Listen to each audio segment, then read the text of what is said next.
The Fan. Hey, what it do? Ahoy! What's up? Good Monday. It is a good Monday. It's not Foo Monday. It is not. It's Monday. I feel a little worse for the wear, though. The voice is a little...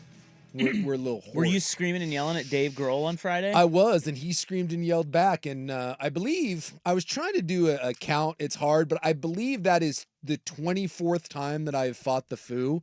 And I am 0 for 24. They continue to kick my ass. And yet I keep coming back what to do you mean? try. What does that mean? They just bludgeon you. 3+ hours of just, my ears were ringing. I couldn't, my voice was shot. My knees and back hurt because I didn't sit down the entire time. And then Dave Grohl's just fine. I don't know how he does it. He screams the entire time, and he does no voice exercises. He smokes cigarettes and drinks Crown Royal on stage. He's in his 50s, and yet he's like a vampire. He doesn't age. I don't know what his deal is. So, and then the next night, on Saturday night, I had the White Buffalo. I did it all again. I kind of feel like I'm a little beat up right now. Yeah, it's a big weekend there. Yeah, a little worse than the wear. Sunday, I did absolutely nothing. Yeah, that's good. Yeah, nothing. Yeah. You're too old for that. I am. Boy, you can't handle that. I'm not going to lie. I felt it. I woke up Sunday morning, and the big fella, the dog, always wakes me up no matter what time or what I've done. Somewhere between 6:30 and 7:30, he comes and stands on you and is like, "Hey, old man, get up."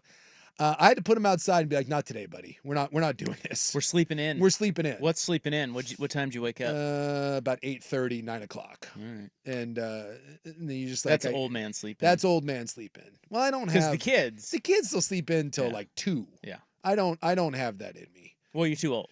And then I didn't. But there comes a time when you just can't sleep that long. He did not get a walk. That was, I'll sit in the backyard and throw something to you, but we're not moving for a while. We're gonna be stationary for. Well, he got his fetch in. Yeah, he's fine. And if he has a problem with that, he can blame Dave Grohl. Exactly. And White Buffalo. Dude, he kicked my ass again. So were you the only guy standing? Oh no, everyone was standing. Okay, good. So don't be that guy. I will give a kudos to this Providence Park. Beautiful. Yeah, I wondered give us the load. The way load is short for lowdown. The way they set that up, that is such a cool place to see. The acoustics were good. Acoustics were amazing. There's not a bad seat in the house. They had a great stage set up, and the crowd was absolutely packed, and they were jumping. No one on the floor sat down the entire time. I mean, it was just a great vibe, and. They played for 3+ hours. What was the closing number? Well, they do the same thing every time. Which is what? Everlong. Oh, all right. That's just there. That's like asking Billy Joel what he closes with. So. Well, I kind of like it when bands mix it up, Yeah, Isaac and I were guessing on Friday like total rubes. Didn't you say Everlong? Oh, someone texted in that they had done Everlong at the show they were at, but we didn't know that was the permanent every time closer. Yeah, that's their closer. Now it appears that they played 25 songs. Yes. I'm looking at the set list here. Starting with All My Life. Yep, which is just phenomenal. It's a good riff to start with. I would say so. Gets the crowd going. Yeah. Sneaky little one about that. You might want to look into what that song is about. Uh-oh. What's it about? Well, because I won't look into it. Will you tell us? Yeah, it's about Dave's love-hate relationship with south of the border. Some nighttime activities. Oh. I love it, but I hate the taste. Okay. Is the chorus of that song. So it's a cheeky little, He's so cheeky. I love Dave Grohl. So then, what is this bit where they have Eruption, Thunderstruck, Sabotage, Keyboard Solo, Blitzkrieg, Bop, March of the Pig? Like, what are they doing there? So they just do the, do you like rock and roll? It's Dave's whole thing is, it's like you are coming to a rock and roll show. So they give you little tidbits to taste you.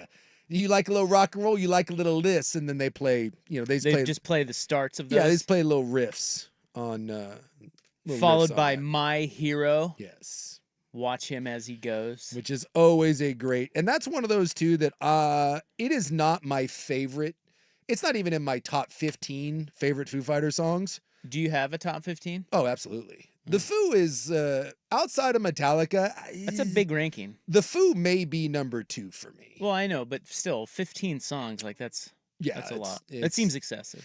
Well, I could probably do 20. Like if I'm one of those idiots that if you gave me, all right, I got 25 songs, I got to fill out my set list. I'm like, don't worry, Dave, I got this. Let's go. Yeah, you fill it out for him. We're going to be some deep cuts. There's going to be some, There's gonna be some ones where people are like, What are we doing here? But it'll be good. Hmm. Yeah. Hmm. But yeah, Well- you get the standard. The Foo will always mix it up a little bit, but you're gonna get the standard. All My Life will always be in there. My Hero will always be in there. Everlong will be Monkey in there. Wrench.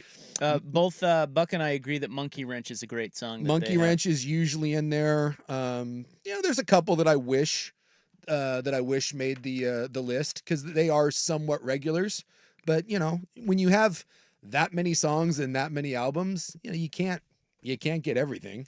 But then you get some you deep cuts. We got La Di Da, which is one What's off. that? It's an album cut off of Concrete and Gold, which I was like, oh my gosh, they're throwing that at me. We got Generator was another one that you don't get to hear all the time. Did they play any Duran Duran? They did not. Because I would have liked that. Well, they usually do a kind of a fun cover.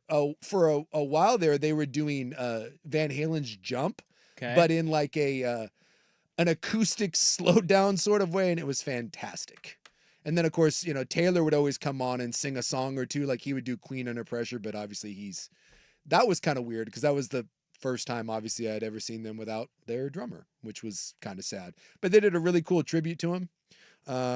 His favorite song is Aurora, and they played that, and then which is a slower song, and then about halfway up they brought up so Taylor Hawkins, he had a hawk tattoo, which is kind of his logo, and they brought it up on the big monitor behind him, and it was a cool little tribute. Here's someone that says on the Vancouver Ford text line, love the show, but that GA was BS. I paid $400 for 20th row.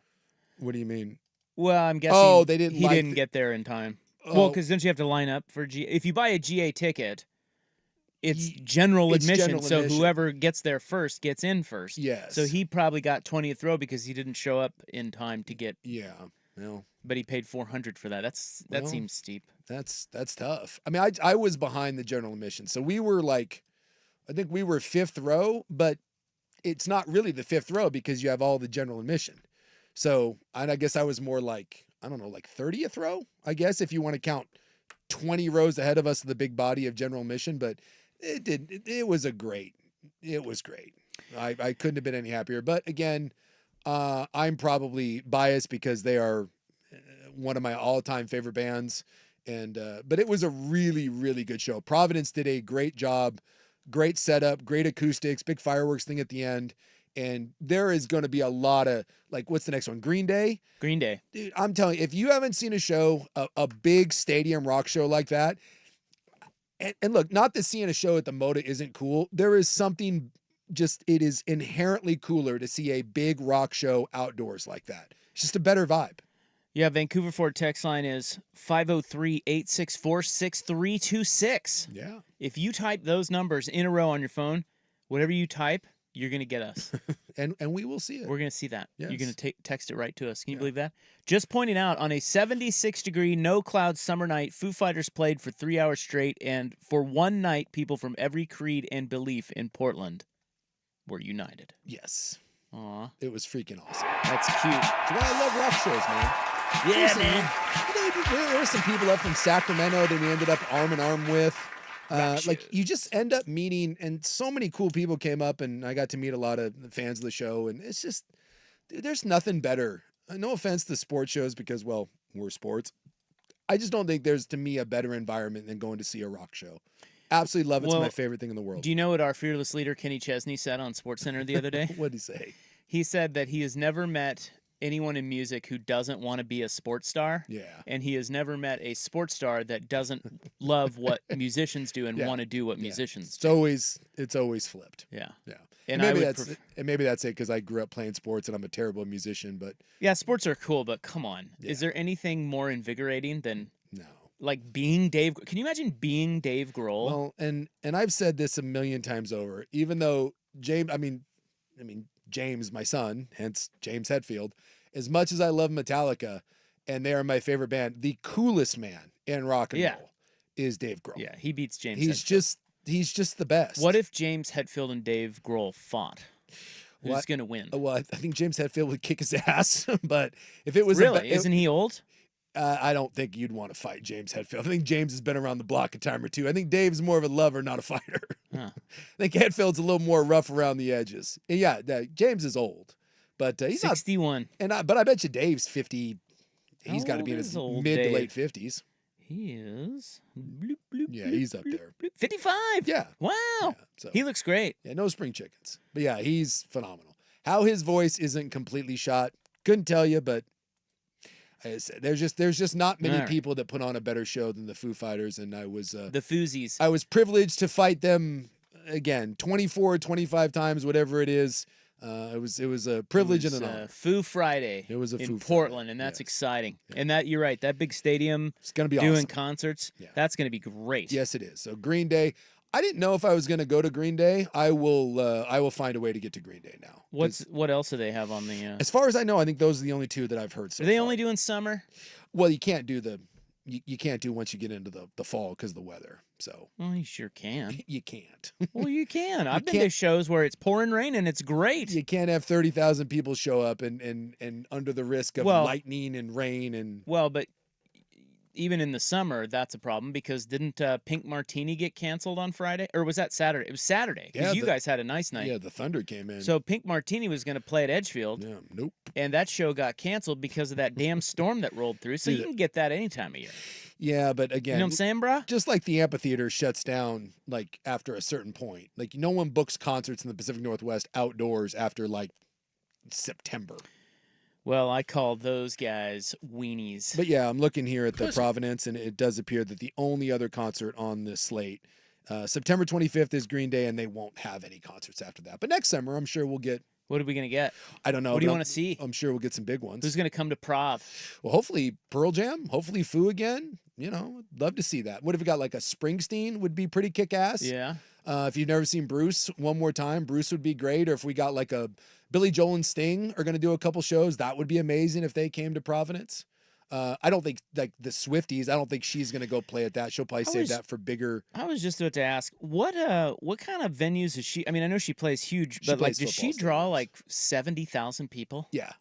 So Because she this won't- is 30,000. This is 30. So she won't. She wouldn't She would bother. She would play Lumen. Why would There she was a bother? photo from her tour over in Europe, and she filled like a 60 or 70,000 person soccer stadium, and there were 40,000 people on the hillside behind the stadium just to try to hear it from outside Yeah. of the stadium. Yeah. I love that about her shows is the kids that can't afford it, they just show up outside and listen. I know Yeah. people who went to the Citi Field parking lot this year in New York because they could just hear it. They went to tailgate and hear the show from outside. But like Lady Gaga would be something cool like that. You know, could come play a big place like Gaga. that. Yeah.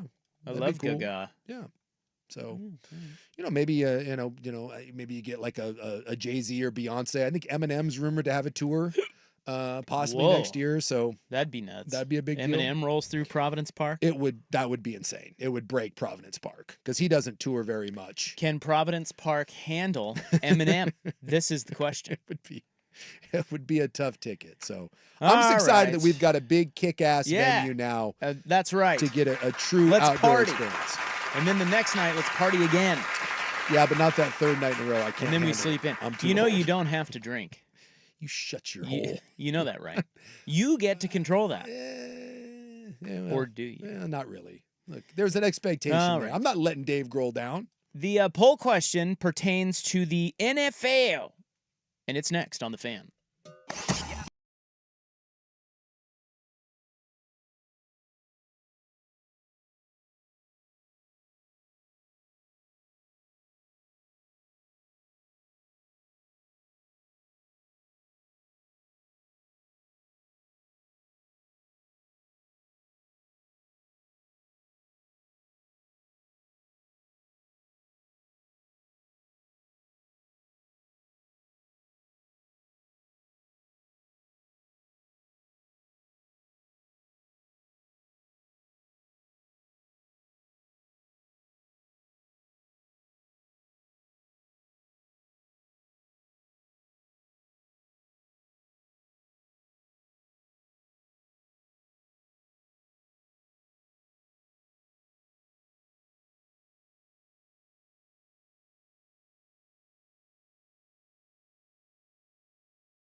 All right, pleased to have you along. We're just going to call this Foo Monday. Why not? Hangover Monday. Why Let's not? go. Well, listen, dude. You doing all that partying. Mm-hmm. Something tells me you didn't watch a lot of preseason NFL. Oh, I got my preseason NFL in. Don't Oh, worry good. about that. Because I didn't. That's what Sunday's for. Although it's getting harder and harder. They're on because, Saturdays mostly, though. Well, aren't I they? know, but the NFL Network just replays they just them. replay them for you. But the problem that you're getting is just no one anymore, with the exception of a handful of teams, are even doing dress rehearsals. Like, it was interesting. I watched a little bit of San Francisco because I wanted to see their offense, but they played Brock Purdy like 11, 12 snaps, but no one else played. They had two backup tackles and they flopped them. If you want to know how little some coaches think, their left tackle played right tackle and vice versa. And when asked why, they were like, well, let's give them some work. And it's something they're uncomfortable with. Oh. So, I mean, it's just, there's very few teams nowadays that are actually taking this even remotely seriously. So every now and then you get someone that'll play their starters maybe, 5 series, but sometimes that's even against the backup. So it's getting hard to tell, but I wanted to see Bo Nix. I want to see a little of San Francisco, which ended up being a total waste. I watched a little bit of Jaden Daniels. I was intrigued by him. So I try to watch for stories, but once we get into the third quarter, dude, I'm not watching. I'm not watching. Why is this all changed? Because they used to have 4 preseason games. Now they only have 3. Now they only have 3. And so it would seem like they would take it more seriously because they only have 3. It's Why are they punting on preseason? It's really just become, for most of the starters, it's just simply become the joint practices are where you get all your work in. Oh, okay. And so for the starters, the dress rehearsal thing is pretty much gone. And I mean, McVay started this a couple years ago where it's like, dude, we're not playing anybody in this. And a lot of teams are following that. Or because it used to be in the third preseason game, you would get most of the starters for at least a half, sometimes 2.5 quarters. And that's kind of gone now. And so you think maybe the third preseason game, you're going to get a lot of work, but it certainly sounds like most teams that I've seen are saying, yeah, no one's playing in the third preseason game. So it matters for the backups. It matters for the people that are fighting for backup roles and roster spots. But for the most part, it's hard to tell. It's hard to tell anything from any of these preseason games. Like, I was listening to Chris Sims and Flores today bloviating about, again, the 49ers, and they kept talking about Brock Purdy. And I'm like, do you realize that he had no starters playing with him? He played 11 snaps. And again, the tackles were flipped for no other reason than it felt like Shanahan just felt like doing it. And we're sitting there and they're picking apart Brock Purdy's 11 plays. I mean, come on. Oh, they were criticizing him? Yes. Saying that he was trying to do too much. And I was like, oh my God. Like, I understand you need content, but dude, some of that stuff is just either you're too dumb to realize it, or it's just a disingenuous thing where you're just trolling people. But it's kind of obnoxious, to be honest with you. Brock Purdy, 2 of 6, 11 yards. Call in right now. What's wrong with Brock Purdy? Exactly. I mean, for God's sakes. Yeah, it's silly. Josh Dobbs, 12 of 21, 133. Quarterback controversy in San Francisco. Cool. But I think you do take what I've seen so far in the preseason that I'll take is Bo Nix and Jaden Daniels and Caleb Williams against backups look really good. They look the part. And all those guys obviously are going to be starters. Daniels officially got named. Caleb's been named. I don't know if Bo Nix has been officially named. That's coming. And so I think if you're those 3 franchises, look, there's so much work to be done here. And you actually play against real defenses and you're going to get different looks. But so far, I think if you're those 3 teams, you feel very good that everything you've given your quarterback up until this point, they've passed. That doesn't mean that they're going to continue to pass the test, but it sure is a hell of a lot better than when you're flunking the early season tests. So, some bright spots here with some of the early quarterback class. All right, let's get to the polls. Friday, we asked you which of the top 4 in the preseason poll will most disappoint this season. And, of course, Texas won that 62%. Yeah, no one has any faith in Texas, and I'm kind of in that class too. Oregon, 29%. Ohio State, just 6%. Georgia, 3%. Yeah, well, again, I think Georgia has earned they've earned our respect. Yeah? Yeah. They probably have. They have, yeah. But I don't know. Oregon was a little high on that. Oregon fan got a good look at them a couple years ago, and they didn't like that look. They're a machine. Yeah, and they were probably the best team in the country last year. and just didn't get a chance to play for it. The poll question is on X at 1080 The Fan. And today we are asking you, who will be the biggest disaster as QB1?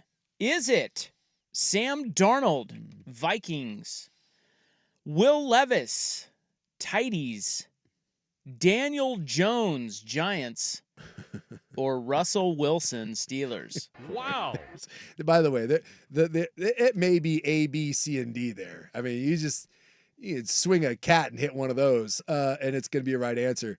Boy, it sure feels like Daniel Jones is in a bad spot. I know he's coming back from the ACL, and it's not fair. It's not like I watched all of Daniel Jones, but I saw someone had put together a package of his throws, including an interception that's really bad, that at this point in your career you can't make, not against an elite corner. Boy, it's a rough go. I think it's Daniel Jones, and I know that they've gotten a lot of rave reviews out of Malik Neighbors, although he didn't do him any help on that play. The Giants aren't very good. I don't think Daniel Jones is very good. I think there's a ton of pressure on him. That's just the one. I think he's done in New York. I'm not convinced that Levis is a real guy. I don't know why everyone keeps trying to make Sam Darnold a thing. He's never once delivered, not a single time in the NFL. Doesn't mean he won't. I mean, it's a decent cast that he's got around him in there in Minnesota, but it's not like it's an all-world cast. So I don't know why all of a sudden we're giving him just his flowers. Russ didn't look good at all. I mean, dreadful, and hasn't looked good in a couple years. So, I mean, there is just a lot of correct answers, but if I have to pick one, I'm taking Daniel Jones. That's Russ, 5 drives. Yeah. No points. Nope. 8 of 10. Yeah. 47 yards, 3 sacks. Well, and the sacks again, 2 of those sacks are 100% on Russ. One of them's not, but I mean, this was Sean Payton's whole thing. You can't take those. And I think one of the criticisms that Payton had of him last year was that he's playing scared, that he doesn't want to turn the ball over, and he's not athletic enough to move around like he used to. So he just holds the ball, and you can't do that. And there's a problem there in Pittsburgh. And again, preseason, maybe they snap out of it, but they lost their center too. It just doesn't. Neither one of them right now looks like an NFL quarterback. And so the old adage, if you have two, you have none. It doesn't even look like you have 2. It looks you have none. Like period. Before, it's not like, take your pick. Right now, they both look stinky. It's stinky cheese time. Yeah, but I mean, it's not all the quarterback. No. Although I'm not saying either of those guys are great, but their center is possibly done for the season. Yeah. Nate Herbig, and then in week 1, they lost the rookie Troy Fatanu. Yep. He's hurt now. He's expected back. We hope, but he was supposed to be a big tackle for them. Their offensive line is a mess. It's bad. And look, Najee Harris is a name, but dude, we got to stop that. He's not an effective guy. Pickens is he's a nice receiver, but he hasn't put it on tape either. He's a dime a dozen guy right now. He's just kind of a physical freak. He's got a little bit of that. Like, he makes a couple highlight plays, but I'm telling you, man, I know Tomlin doesn't lose. He loses. I mean, he doesn't have losing seasons. This doesn't look good. That is a meat grinder of a division. You might be teasing Stockwatch later. And I'll tell you right now, the worst team in that division, if you're, and again, things can change. The worst team right now, if you're a betting man, the worst team in that division is Pittsburgh. So are you going to do the over-under win total for the Steelers in the Stockwatch? Not quite. Something to do with Mike Tomlin and his tenure with the Steelers. Yeah. All right, so Steelers over-under win total this year is 8.5. I'll tell you right now, to me, it'd be hard to take the over. It really would. He's never gone under. No, which is again, if you're betting on the Steelers, you're betting on just Mike Tomlin doesn't have this happen. But boy, it is, like you mentioned, with the offensive line problems, I don't think it's a great supporting cast around him. And dude, neither one of those quarterbacks right now appear to be capable. So that terrifies me if I'm a Steeler fan. This whole idea that Mike Tomlin, whoops, misfire, my bad. Nope. Rusty on a Foo Monday. Yeah. The whole idea that Tomlin just doesn't have losing seasons, that doesn't hold a ton of water when you're talking about that bet, just because this is a totally different scenario.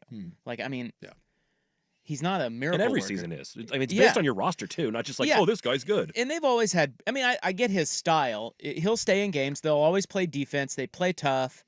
They'll try not to beat themselves too much, right? Like that whole I get that. He's one of those guys. His teams usually, I mean, even if he has like a bad team, they may play better because he's a good coach, right? Yeah. But that doesn't mean they're going to win 9 games. Yeah. I just think that's kind of a dumb. Oh, well, he's never had a losing season. Well, this is different. Has he had this many injuries on the offensive line and 2 quarterbacks this bad? It appears right now. And they lost their backup running back too. Yeah, it appears to be a bit of a dumpster fire there in Pittsburgh. And in the way Tomlin talks after these games, it's not like, oh, it's early and we got a lot of work to do. He sounds like a guy that thinks that they're stinking it up out there. So a lot of football left to be played, but I right now am buying and a selling. I'm a selling what the Pittsburgh Steelers have going on. Well, the poll question, I thought it would be closer, but apparently everyone loves Sam Darnold and Will Levis. So Daniel Jones is running away with this. Yeah, I don't know. 50%, Russell Wilson at 30%, and the other guy's at 10%. I do not. Every year, That's weird. There's always 1 or 2 things that I can't wrap my head around, and let me just say this year it's Sam Darnold. I don't get it, but. Well, at least so far, according to our listeners, the guy's great compared to Russell Wilson and Daniel Jones. Why? What has he ever done? Who will be the biggest disaster as QB1? Russell Wilson, Sam Darnold, Will Levis, Daniel Jones. Vote and vote hard on X at 1080 The Fan. We've got local quarterback lima beans next. Here's Buck.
Yeah, somebody brings up the point that, the Steelers did go to the playoffs last year with Mitch Trubisky and Kenny Pickett. Yeah, absolutely. And this is kind of my point is like they find a way.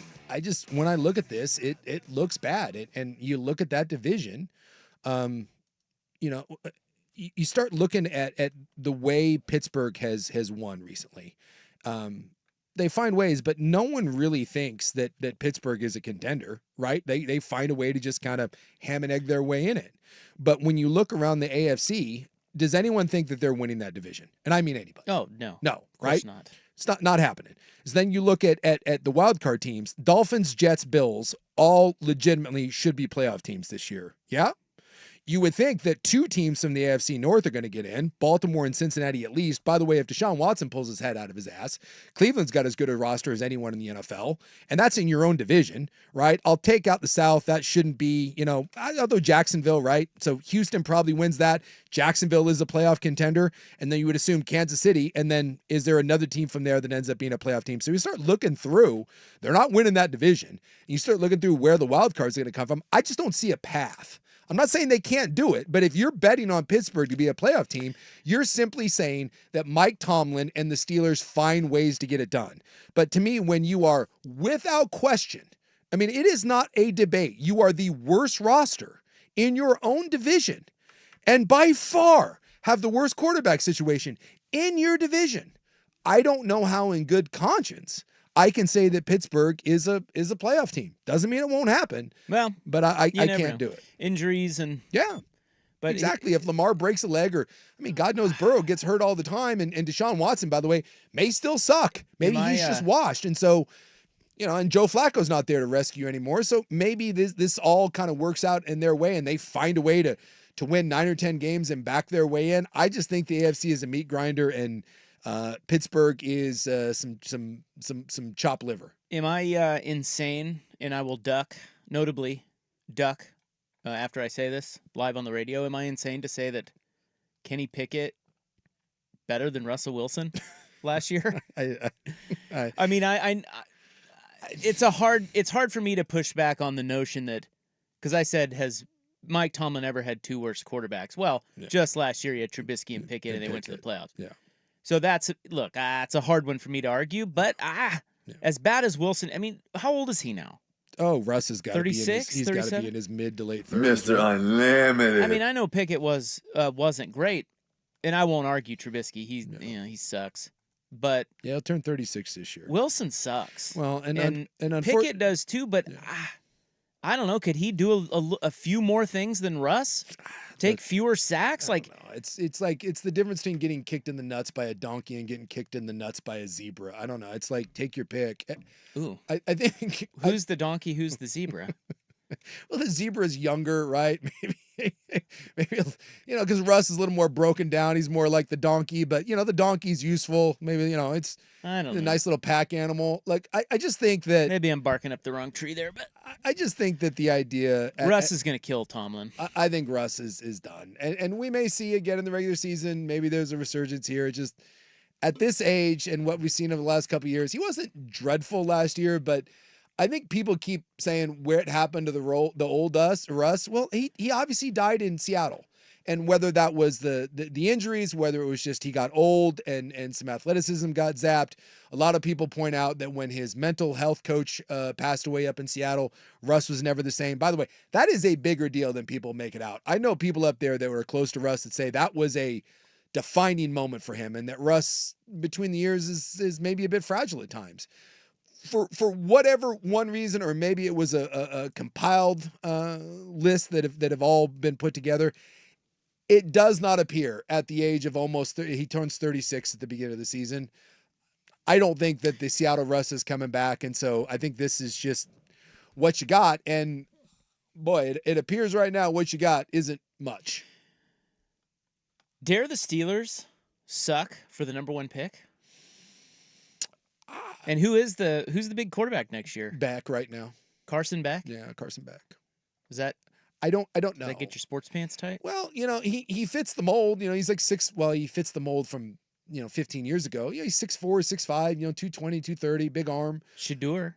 It'll be Carson back. I'm just saying that the guys that are up there. Yeah, the guys that are up there. Quinn Ewers, Carson Beck, Shedeur Sanders. It's not a class that is going to, at least right now, look, maybe throughout the course of the year, again, there's rises and fallers and one of these guys blows you away. But everything I've seen, this is not like this isn't a Caleb Williams thing, right? Like when Caleb Williams was coming out, it was like, dude, do what you ever got to do to get Caleb Williams, unless you're the Carolina Panthers, then you get Bryce Young, or the suck for luck sort of thing. That's not the case. But, every year we get a quarterback or two that hits. So whether it's Sanders or whether it's Ewers or whether it's Beck or, whoever, if you're Pittsburgh, if you're going to be bad and find a quarterback, because without one, you're in some trouble. And boy, I don't think Pittsburgh has one. I just think it's easy to kind of still have hope in Russ because of what he's done in the past. But man, harder. how much more do we need to see that guy's fallen off a cliff? It's bad. We'll find out here in the regular season. If he can't do it, it's going to be Justin Fields. But again, I would bring up Justin Fields, the Sam Darnold thing. Everyone keeps saying Sam Darnold is going to get it done, just like Justin Fields. It's never happened. Not saying it won't, but it's never happened. I don't know why we keep trying to make Justin Fields a thing either. But I said that when he was in Chicago. All right. Well, enough hot Steelers talk. I got to get to local quarterback lima beans. Are you ready for this? Let's go. Yeah. Talking some beeves, or what are we doing? Yeah, we got a beaver nugget. It's a source off. It's a hot source off in Corvallis. Yeah, a little bit. We got some two dueling factions. That's right. Even though they're kind of saying the same thing, but And a local product wins a job in the Big 12. Yeah. Get to that coming up next on The Fan. Oregon Ducks football is on The Fan. Snap.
Knowledge has ended. I don't know this song.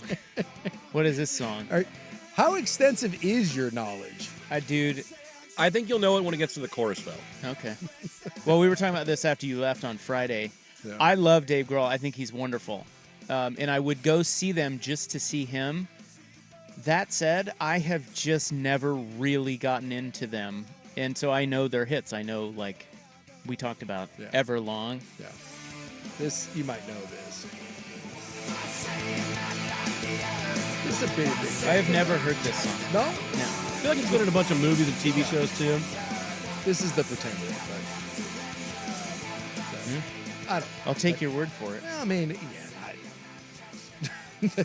They've been around for a long time and are a big band. But if you don't particularly listen to you don't particularly listen to them, why would you know their songs? Yeah, I have that when I go to concerts sometimes, and I'll be like, oh yeah, they play this song. I guarantee, like if I Green Day as much as the next guy, I guarantee when Green Day starts playing, I'd be like, oh yeah, I forgot about this one. Well, they're pretty recognizable. Yeah. But yeah, I guess I've never really gone down because sometimes you get on Spotify or Amazon Music or whatever you use, and you just start listening to a band. Yes. I've never done that with Foos. I've only heard their hits. Yeah, the handful of big hits. So I go a little bit deeper. So I mean, they're no Red Hot Chili Peppers or anything. Who is? I love that you. It's my favorite thing that you have an arbitrary hate for the Red Hot Chili Peppers. Can't stand them. Fun fact: they don't like to be called like if you're abbreviating them, like people call them the Chili Peppers. That pisses them off. Of course it does. They want to be called the Red Hots. Okay, Anthony. Good luck rehabbing your ankle. Oh, that's a flea thing. Come on. Or your foot or flea. Yeah. Put some clothes on. No, they're not doing that. For once. Though they are getting a little old to be shirtless. But he's naked half the time. Yeah, they don't like shirts. Yeah. Or pants. All right, local quarterback Lima Beans. Kerry Eggers is reporting, and I don't know, is Kerry independent now? Is he because he used to be with the Tribune, but I don't even know where Kerry Eggers is at anymore. How come you don't know that? Aren't you a sports guy? Yeah. Do you know that? Well, I just asked you. Well, shouldn't I? But no one expects anything from I'm me. I'm turning that back around on you. Yeah, KerryEggers.com. Oh, so not with the Tribune. Doesn't appear so. Hence, Kerry Eggers. Good. I'd leave that. .com. I'd leave that rag anyway. It says right here, never miss a story from the Dean of Portland Sports. He is the Dean of Portland Sports. Yeah. That guy knows a lot of stuff. Kerry's a good dude, too. And he's been around a long time. But he's is the Trib still around? Is that a thing? I don't see it on the streets anymore. Maybe.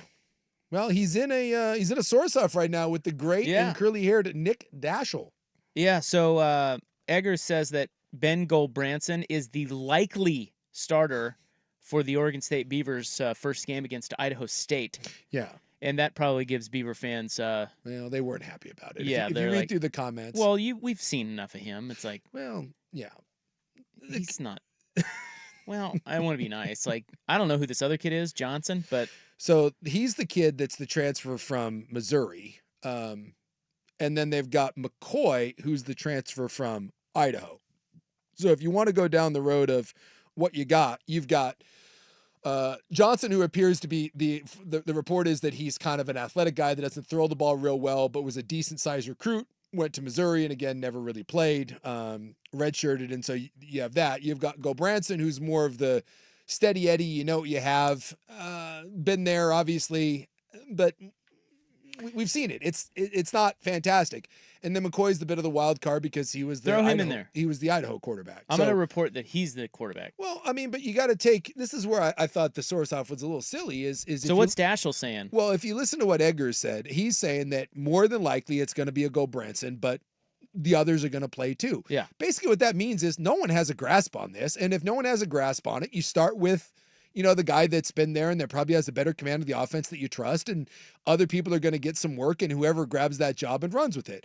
And then Daschel's reporting that a source close to him inside the program says that is absolutely false and says that no decision has been made. But well, he didn't say there was a decision. That was my whole thing. So there's like this source off, but no one's saying he didn't say that. He people need to pay attention to the words that journalists use. They use them for a reason. Yes. And what Kerry said was likely starter is Ben Goldbranson. Yes. That does not say that it's been decided. No. He just said likely. So, God. I'll say this. 5 weeks into this season, Goldbranson will not be the quarterback. And I don't know who it's going to be, but I bet you see all three within the first, because what do they got out of the gate? What, Idaho State, and then San Diego State, and then Oregon. Ooh. Oregon's supposed to be pretty good this year. I hear that. By the time the Oregon game is over, you will have seen big hunks of all three quarterbacks. So does it really matter? in all honesty, who the hell is the starter? Let me also point out that Oregon State at one point, they benched their starting quarterback in the middle of the first game against Sacramento State, for God's sakes. They did? Yes. You remember that? No. They lost to Sacramento State. That happens all the time. My first year at BYU, our starting quarterback was Paul Shoemaker? Shoemaker was his last name. I don't remember. We played UW, and middle of the second quarter, old Shuey took a CD on the bench, and we never saw him again. And it was like, hey, this other kid, you're going to go. I mean, this happens all the time. So the fact that no one has been announced means that you don't have a starting quarterback. Everything I've heard down there is no one's running away with this thing. I guess Go Branson's thrown some picks in practice, but, it's practice. It's just everyone just deep breath, patience.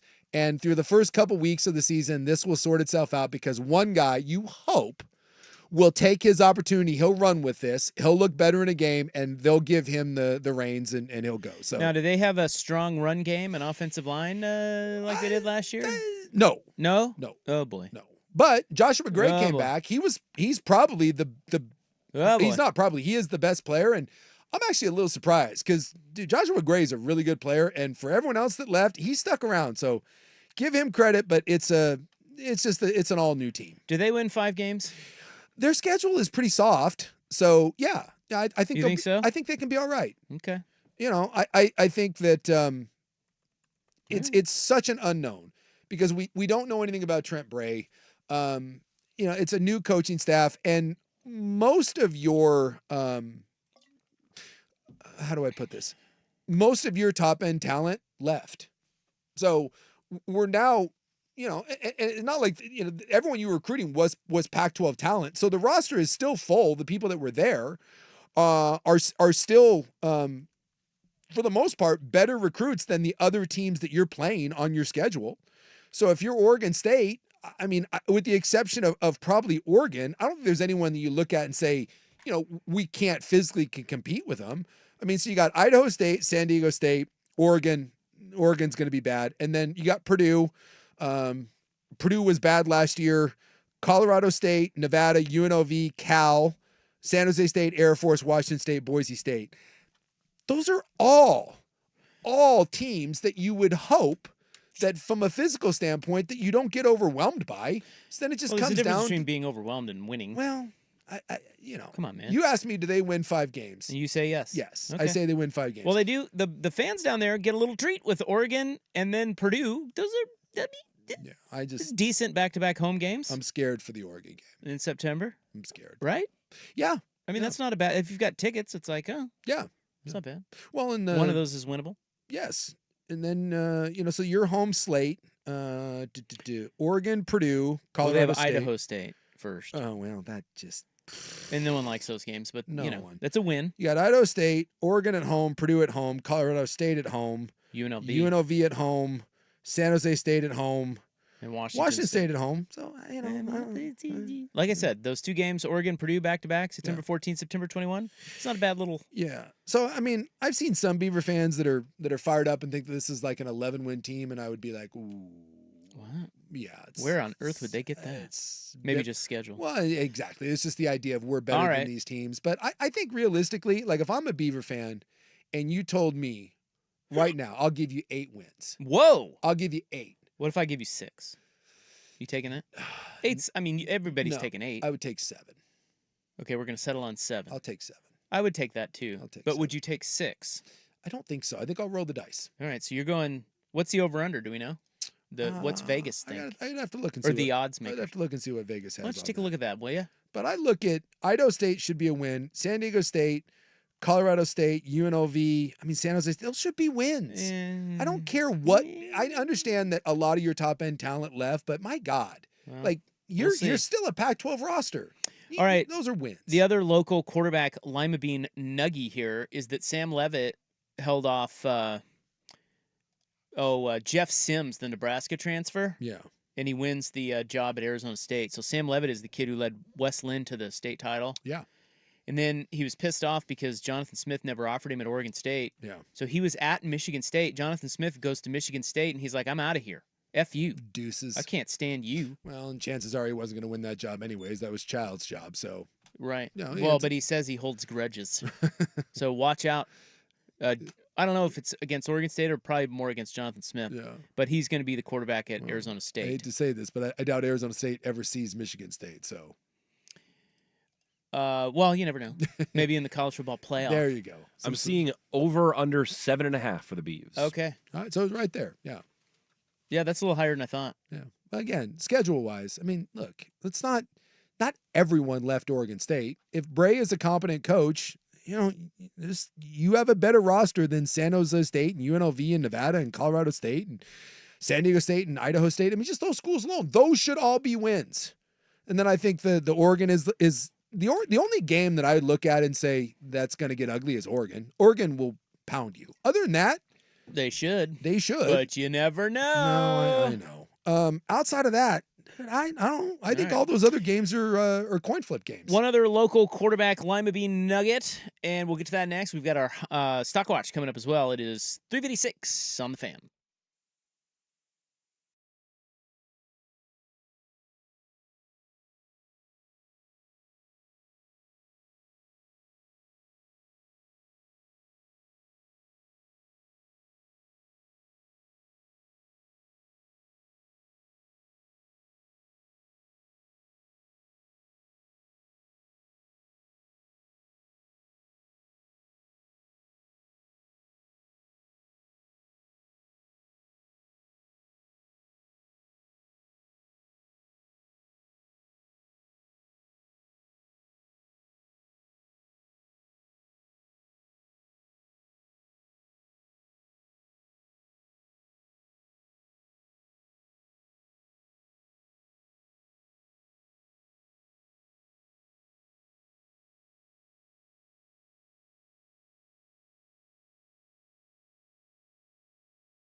All right.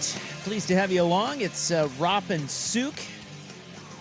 The big zucchini's struggling a little bit today. He's a little hungover. He drinks a lot now. Likes to go and watch rock bands, get housed. The voice is a little shot. It's a little shot, but we're hanging in there. Nice. Well, only 3 hours to go. We'll power through. Here on Foo Monday. We're fine. Like, if you can't do a show a little worse for the wear, maybe a little hungover, a little hoarse, then what are we doing? What are the troops even fighting for at that point? Yeah, talk to Dan Lanning about that. Exactly. You know what he's going to... That's right. You know what he's going to tell you? Yeah. Suck it up, you little bitch. It's a choice. Get your ass out of bed. Let's go. Well, actually, that is 100% a choice. Yeah. You didn't have to drink. So no. See, that's why I hate it when people complain about hangovers. And I'm not saying you're doing this. I'm just saying it drives me crazy. I'm like, well, don't. Yeah. Like, why are you complaining about? Yeah. That is entirely your own doing. Oh no, it's the consequences of my own decisions. My own action. That's right. Oh, I'm so hungover. Well, stop drinking so much, you idiot. Let me just say this too. Suck it up, dude. Never complain about a hangover. Get away. Like, is it really that bad?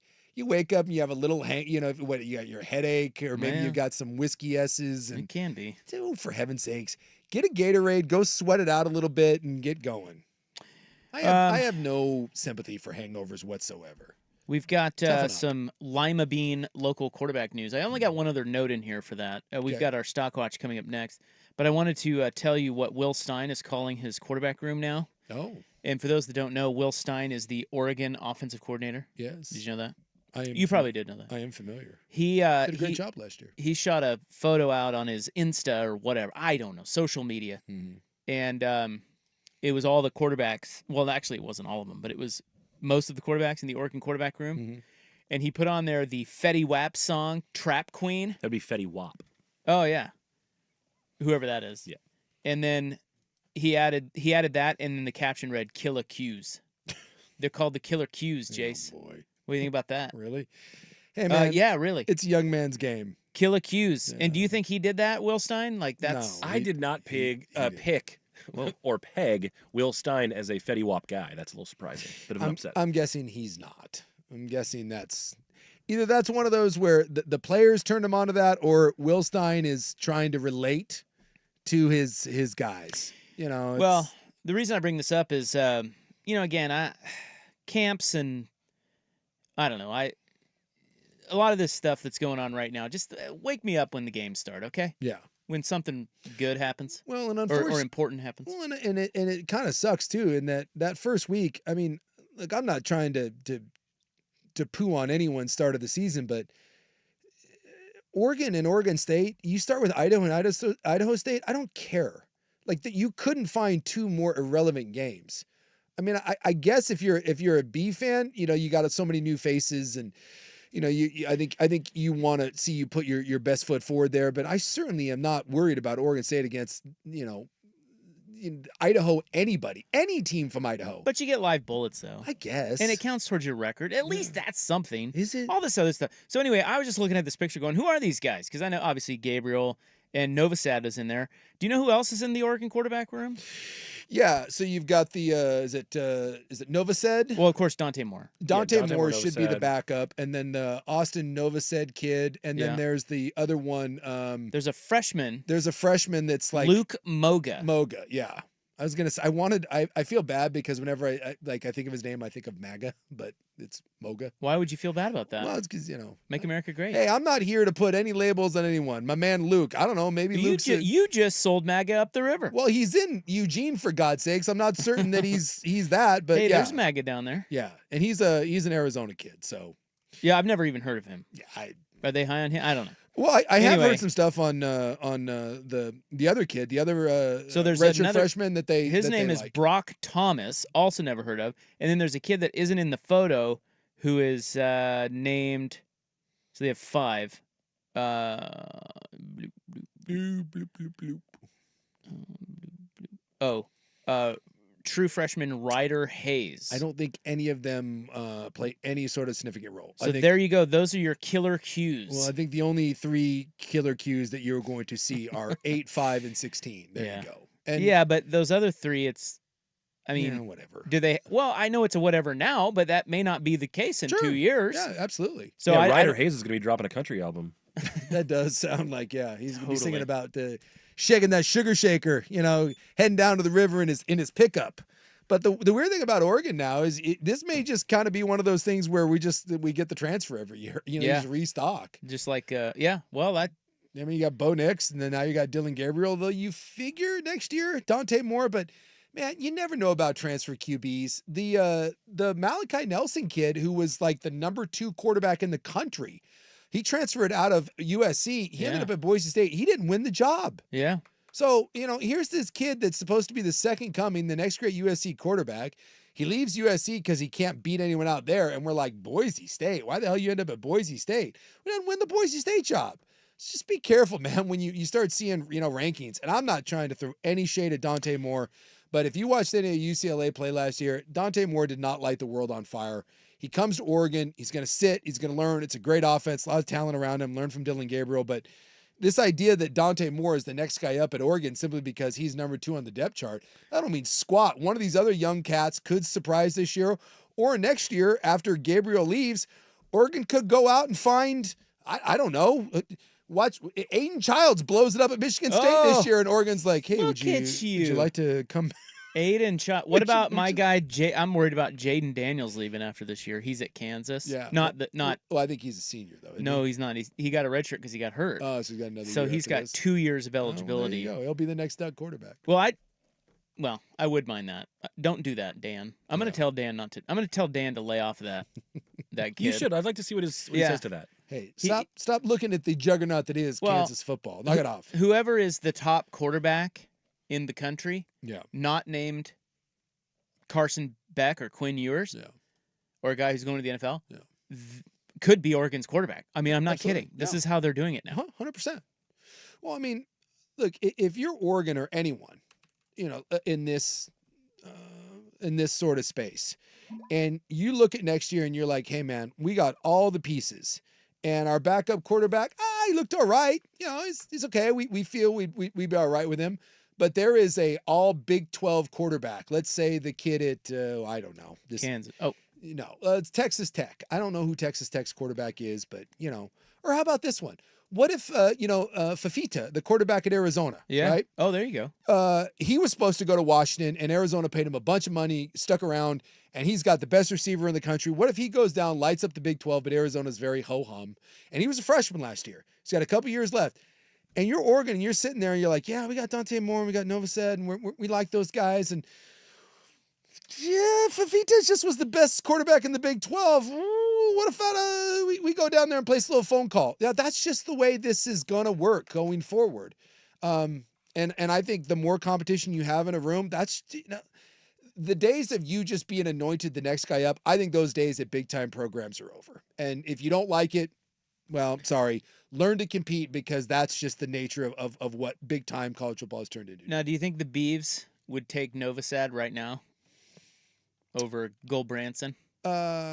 Yeah, I think so. Look, would they take Dante Moore? Yes, I think so. I don't think anyone, and look, I hate throwing shade at any college kid, but look, Goldbranson cannot be the long-term answer there. It just can't be. So whether it's well, I don't think he is. Well, exactly. It's just basically what we're talking about is with the Eggers report is that the other kid's not ready yet. No. So, but he even said, and hopefully they will be. He'll play and could take over. Yeah. It's just so whether it's McCoy or whether it's Johnson, and look, if you're Oregon State, you're relying, and it's an all. This is the weird part about Oregon State is, it's outside of Gray, it's an all new offensive line. Although they do bring back some guys with some experience, but you have one starter. You got a kid that started a couple games, but you got one starter back in Gray.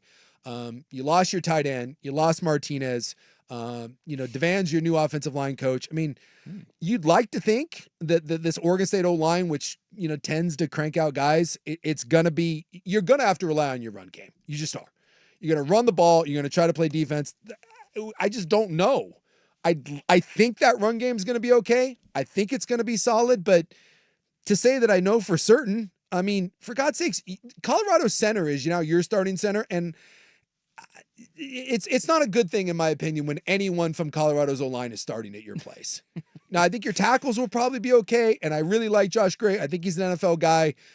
You know, I need to see it. Jam Griffin came back again, so he's back there, and then another one of the Colorado backs that is it Hankerson, I think was the other Colorado player that transferred in. So I'm just reserving a big fat question mark for Oregon State until I see them. And really San Diego State will tell me a little bit more about them. I don't really care about that first game of the year, but on the road, San Diego State, go down there and bully San Diego State, because if you really are a Pac-12 level O-line and run game, you should be able to go down there, whether it's Go Branson or one of the transfers, punch San Diego State in the mouth, impose your will, and prove that that this is still a big physical Power 5 group up front. Do you know who San Diego State's quarterback is? I do not. Should I? No. Have I heard of him? Is he? Well, you've heard the name. Oh, okay. Danny O'Neal. Any related? I don't know. I'm asking the same question in my head. Does he have eligibility left? Yeah, he's pretty old, isn't he? No, he's a freshman. I don't know. I was going to look up if it says he's from Indianapolis, so I don't think there's any relation. So. But Texas Tech, would you like to know their quarterback? Just it's kind of a fun game. Sure, like why not? Random college teams' new quarterback, because Chuck was their quarterback. Last year. He's gone. But these guys move all over the place. This guy's name is how would you pronounce Behren? Beh? Barron? Barron? Yeah, I don't know. Yeah. Barron? Baron Morton? Baron Morton. Not a Barron, not going to be Oregon's quarterback, Baron? I don't know. He's their starter. Every year there's people that surprise. I just, maybe not that kid. All right, up next. We're on Stockwatch. Yeah. What we're buying and selling from the weekend in sports. At us. On the Fan. Hey, what's up? Sticking around for the Nash. Window Nash. That's right.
All right, coming up next on In the News, I've got very exciting news about that piece of crap that was beating that dog. Yeah. They got him.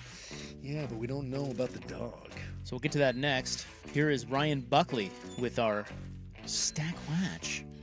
An all-quarterback edition of Yes. Stockwatch All right. today. Yes. We're going to start with some quarterbacks who actually played in the preseason, some starters over the weekend. We're going to start with one Patrick Mahomes who did this. Mahomes keeps it, goes behind the back. Kelsey's got it for the first down. How do you like that? Well, they talked about it in practice this week, and Mahomes even talked about the fact that he said Andy wants him to do it in a game. Well, guess what? Here it is. Behind the back flip to Travis Kelce for the first down. Now all of a sudden it's another thing for defenses to worry about. Well, I don't think that that's actually one more thing for defenses to quote-unquote worry about against Patrick Mahomes. Buy or sell, that gimmicky or not, Patrick Mahomes will throw a behind-the-back pass touchdown this season. Oh, no, I'll pass that. I mean, I'll tell you what, like that, it went for like 5-6 yards, something like that. That's a really ballsy move down on the goal line because everything is really, really condensed. And you got Wash coming behind you. But that's no. A first down, sure. I'll tell you what, they call that in a moment down near the goal line. Andy Reid can wheel his testicles out in a wheelbarrow. That's Iron Balls McGinty type stuff. But no, I mean, can we understand it's kind of a fun little, like, oh, behind the back, but they're, that's not like some It sort doesn't of, seem like the most efficient way to go about things. it's not. And it's not like defenses are going to be like, oh my goodness. I'm Like, scared of that now. It's unstoppable. just stop. You can't stop that. Exactly. So, Well, Doesn't mean you won't do it. Huh? I do like the wrinkle because it's like, because when he goes behind the back, no. you do get an extra. What am I trying to say? Half like a when you're count? moving, like when you're moving that way, and the defensive line is following you that way, and then you go behind the back. I don't know. I feel like it is If you watch this play, it did serve its purpose. Yes, Like he that's didn't what have I to mean. stop and turn his body. Yeah. right. It's like it is an extra layer to that little shovel play. That Sure, but that's all it is it's a shovel pass. Yeah. There's really no difference between Yes. this and running a little shovel pass other than it looks a little nice. Well, don't you think you can get a little further Yeah, out, I and then suppose. you can Yeah. you can dupe them a little more Yeah. by doing that, and then if you can be accurate with the behind the back, you can. That's a really tough. I would think it just having the behind the back element now is going to piss defenses off because now you don't know whether to stay with them all the way out there or except for the fact that ball was thrown behind Kelsey and it's like a couple inches the other way and that hits him in the hip and bounces up into the hands of a defender and now we're like, you dumbass. We're never throwing that pass ever again. So, Yeah. Or the defensive lineman just reaches it like just this is not a thing. you can't stop that. And yes, he will throw that. for a NFL tutty. offenses have not evolved to now this thing. It's a fun little thing that Andy Reid threw in there. He'll probably do it to a lineman in the red zone. That's what's going to happen. I buy it. All right, going to move on to the Miami Dolphins. And Tua Tagovailoa was asked on the Dan Lebitard show about the differences between his first head coach, Brian Flores, and his current head coach, Mike McDaniel. Here's what he said. To put it in simplest terms, if you woke up every morning and I told you you suck at what you did, that you don't belong doing what you do, that you shouldn't be here, that this guy should be here, that you haven't earned this right, and then you have somebody else come in and tell you, dude, you are the best fit for this. Like, you are accurate, you are the best whatever, you are this, you are that. Like, how would it make you feel listening to one or the other? You see what I'm saying?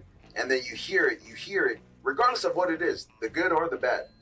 And you hear it more and more. You start to actually believe that. I don't care who you are. You could be the president of the United States. You have a terrible person that's telling you things that you don't want to hear or that you probably shouldn't be hearing. You're going to start to believe that about yourself. And so that's sort of like what ended up happening. And it was, I mean, it's basically been, 2 years of training that out of not just me, but, a couple of the guys as well that have been here since my rookie year all the way till now. Kind of revealing in what he experienced with Flores versus McDaniel. Buy or sell that the relationship and rapport between quarterback and coach is more it's more important than we realize. 100%. And Brian Flores, if he ever gets another job, needs to take a long, hard look in the mirror. You heard this about Josh McDaniels as well, that he just is incapable of relating to people. And like this hits home, and I was no one of any sort of significance. So this had nothing to do with whether or not I made it or not. I just wasn't very good. But I've told the story all the time. Like I used to just sit there in camp in Tampa and get told all the time that by my offensive line coach, that I was going to have a long drive back to wherever the hell I was from, Anchorage, Alaska, and think about how I was going to support my family because I wasn't going to be on this team because I was effing terrible, and then some sort of Mormon insult. Like, you know, and I get it. It's part of football, and you toughen up. But I'm here to tell you, when you do hear that stuff day in and day out, it doesn't help your performance. And I can only imagine being the quarterback and being expected to be the franchise guy and knowing that my coach doesn't want me there. And it was no secret. Brian Flores basically came out and told everyone that he didn't want Tua, that he didn't want him drafted. So like this is just it's glaring, the difference between what a coach that believes in you and what a coach doesn't. I don't know many quarterbacks that would have succeeded with that sort of situation in place. And Flores, before he ever gets another job, should take a long, hard look in the mirror at what Tua was and what he is now currently. And there's other things that go into that as well, but he should be embarrassed that he got himself a very, very good quarterback and did absolutely nothing with him. And a lot of that, I think, is his own fault. So yes, I totally believe in that relationship.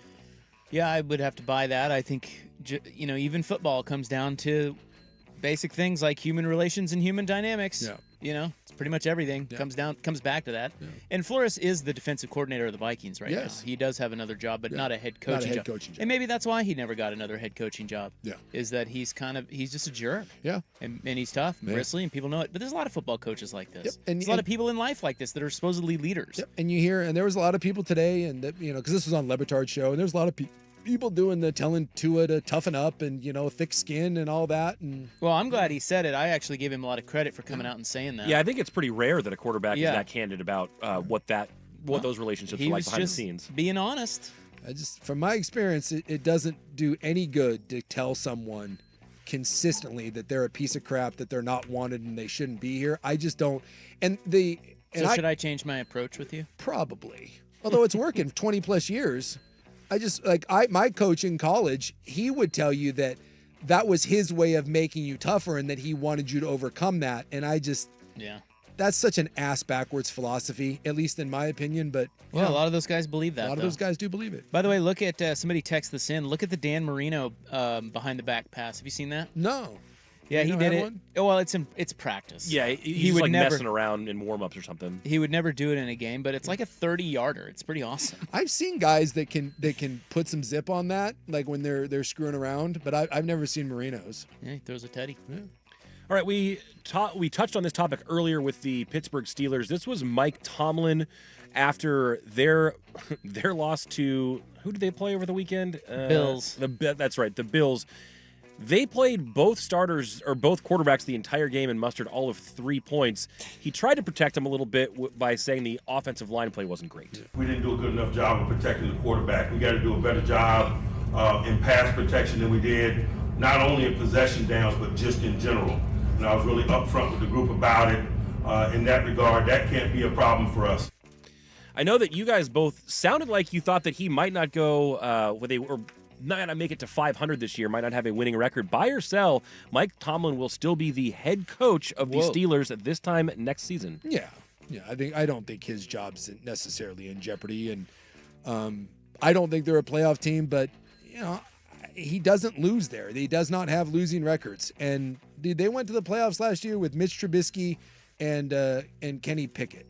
And I would assume that Justin Fields and Russell Wilson are an uptick. I just think when you look at that division, you look at the wild card situation, I don't think they're a playoff team. Do I think it gets him fired? No.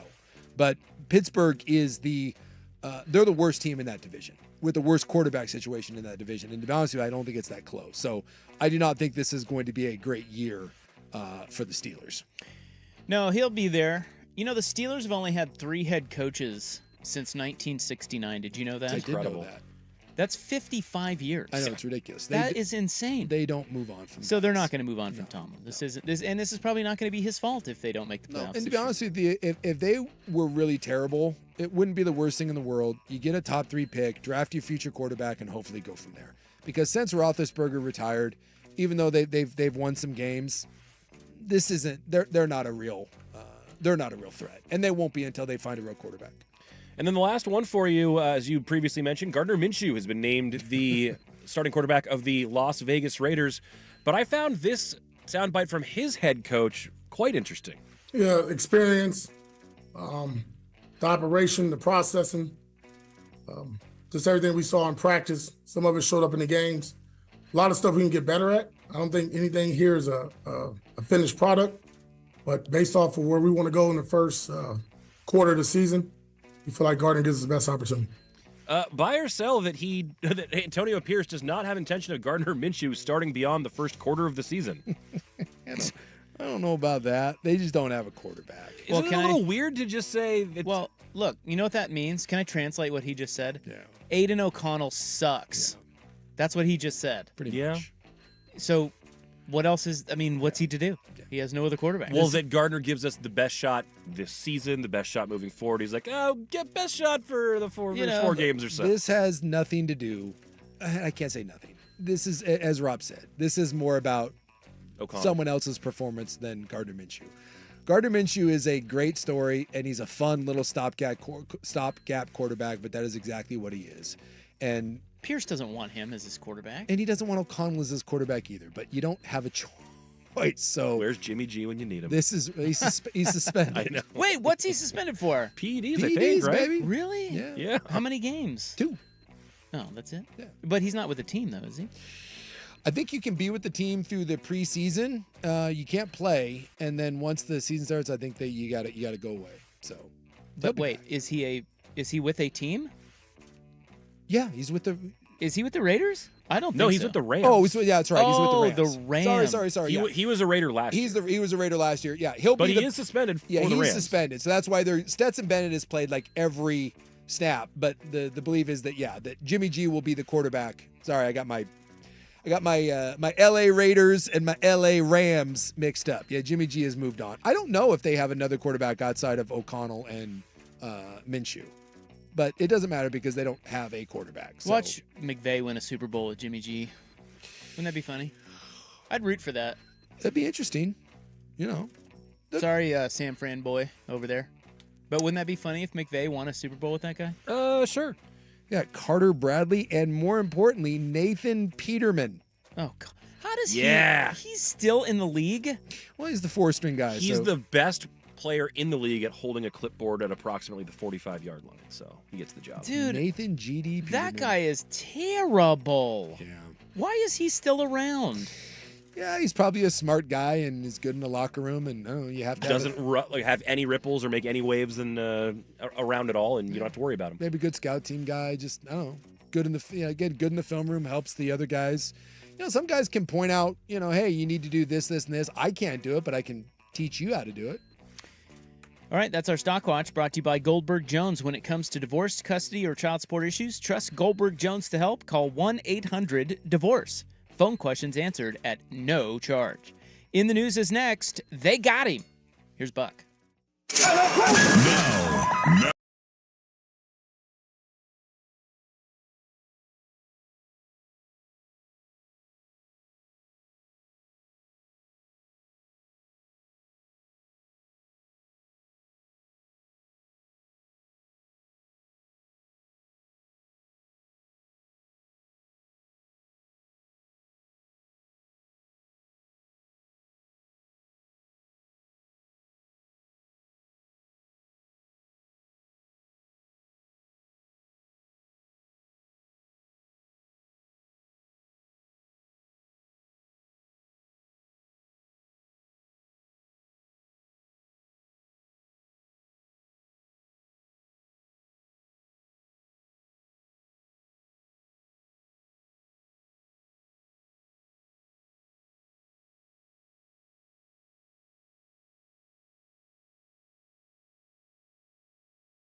Week 0, college football. I think after this weekend. Well, no, we have got football this weekend. Uh-huh. So we have made it to where we will have some sort of football every weekend until February. Yeah, so you can just go back to ignoring your family. Yeah. I've already started, to be honest with you.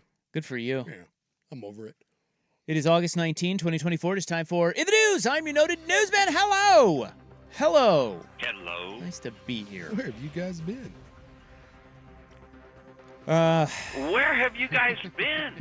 It is National Orangutan Day. Oh, You love that. I love me the great apes. Love me, love me, love me. And the orangutan, it's just, you know, they seem like the most lovable of the great apes. Now, they'll still rip your face off, but, you know, right-hand turn Clyde, there's something great about them. Yeah. Love them. Right turn, Clyde. What did Not I say? right hand turn. Oh, yeah. Right. And then Right turn, Clyde, and then he would punch. He'd punch you. Yeah. Any which way but loose. That's all I think about Yeah. when I think of the orangutan. Well, and then you get into the Jungle Book, you're right. You got King Louie, and you got Dr. Zaius. You know, the orangutan plays a big role in the movie world. It is also International Talk Like Jar Jar Binks Day. No, Nope, not doing it. no, What does Jar Jar Binks sound like? I'm not gonna do it. No. Well, can somebody just give me an idea? No, Like an alien, like an annoying alien. it's the dumbest decision that's ever been made in a Star Wars movie, and that's saying something. Way to go, George Lucas. Is what? Jar Jar Binks. Making Jar Jar Binks talk him like as a that? character. Oh, we don't like Jar Jar Binks. I'm not even a Star Wars guy, and I find Jar Jar Binks annoying. He is the most. He might be the most annoying character in movie history. Wow. Yeah. That's a bold statement. Yeah, yeah. It's. I smell a segment. I was just gonna say, most annoying character in movie history. Go. Misa think that Jar Jar is a Misa douche. How about that? I'm trying to think of who really annoys me Jar Jar Binks. in movies. Well, I don't even know who Jar Jar. I couldn't even pick him out of the lineup. Is he human? No, No, he's like an alien. and he's not a great ape, by the way. I would take all the great apes over Jar Jar Binks. By the way, little known fact, great ape, us. So if you wanted to say that you're a big fan of the humans, we're a great ape as well. Now, BuzzFeed has a list of the 21 most unlikable movie characters of all time. Is he number one? No. He should be. The Titanic's Cal Hockley is number 1. Really? It's the Billy Zane character. Yeah, it's the Billy Zane. Yeah. He does suck. But... Dolores Umbridge from the Harry Potter movies. Huh. I mean, more than Voldemort? Come on. I liked him. Yeah, of course you did. I'm on his side. Rooting for the bad guy. Percy from the Green Mile. Yeah. That's Oh, that guy was awful. He was the warden guy, or the Yeah. Snow Well, you have Shawshank Warden. Oh yeah, Yeah. At least he was a good Warden bad... Norton. At least he was a good bad guy. And he kills himself at the end, so he did one good thing. It's better than anything that Jar Jar Binks ever did. Johnny from Karate Kid. Oh, Hey, I stand by. If you go back and look at that, Johnny was in the right. Johnny was minding his own business, and that bitch Daniel kept bugging Johnny after Johnny told him to knock it off, and then Johnny was forced to kick his ass. Johnny is not the bad guy in that story. Stand by that statement.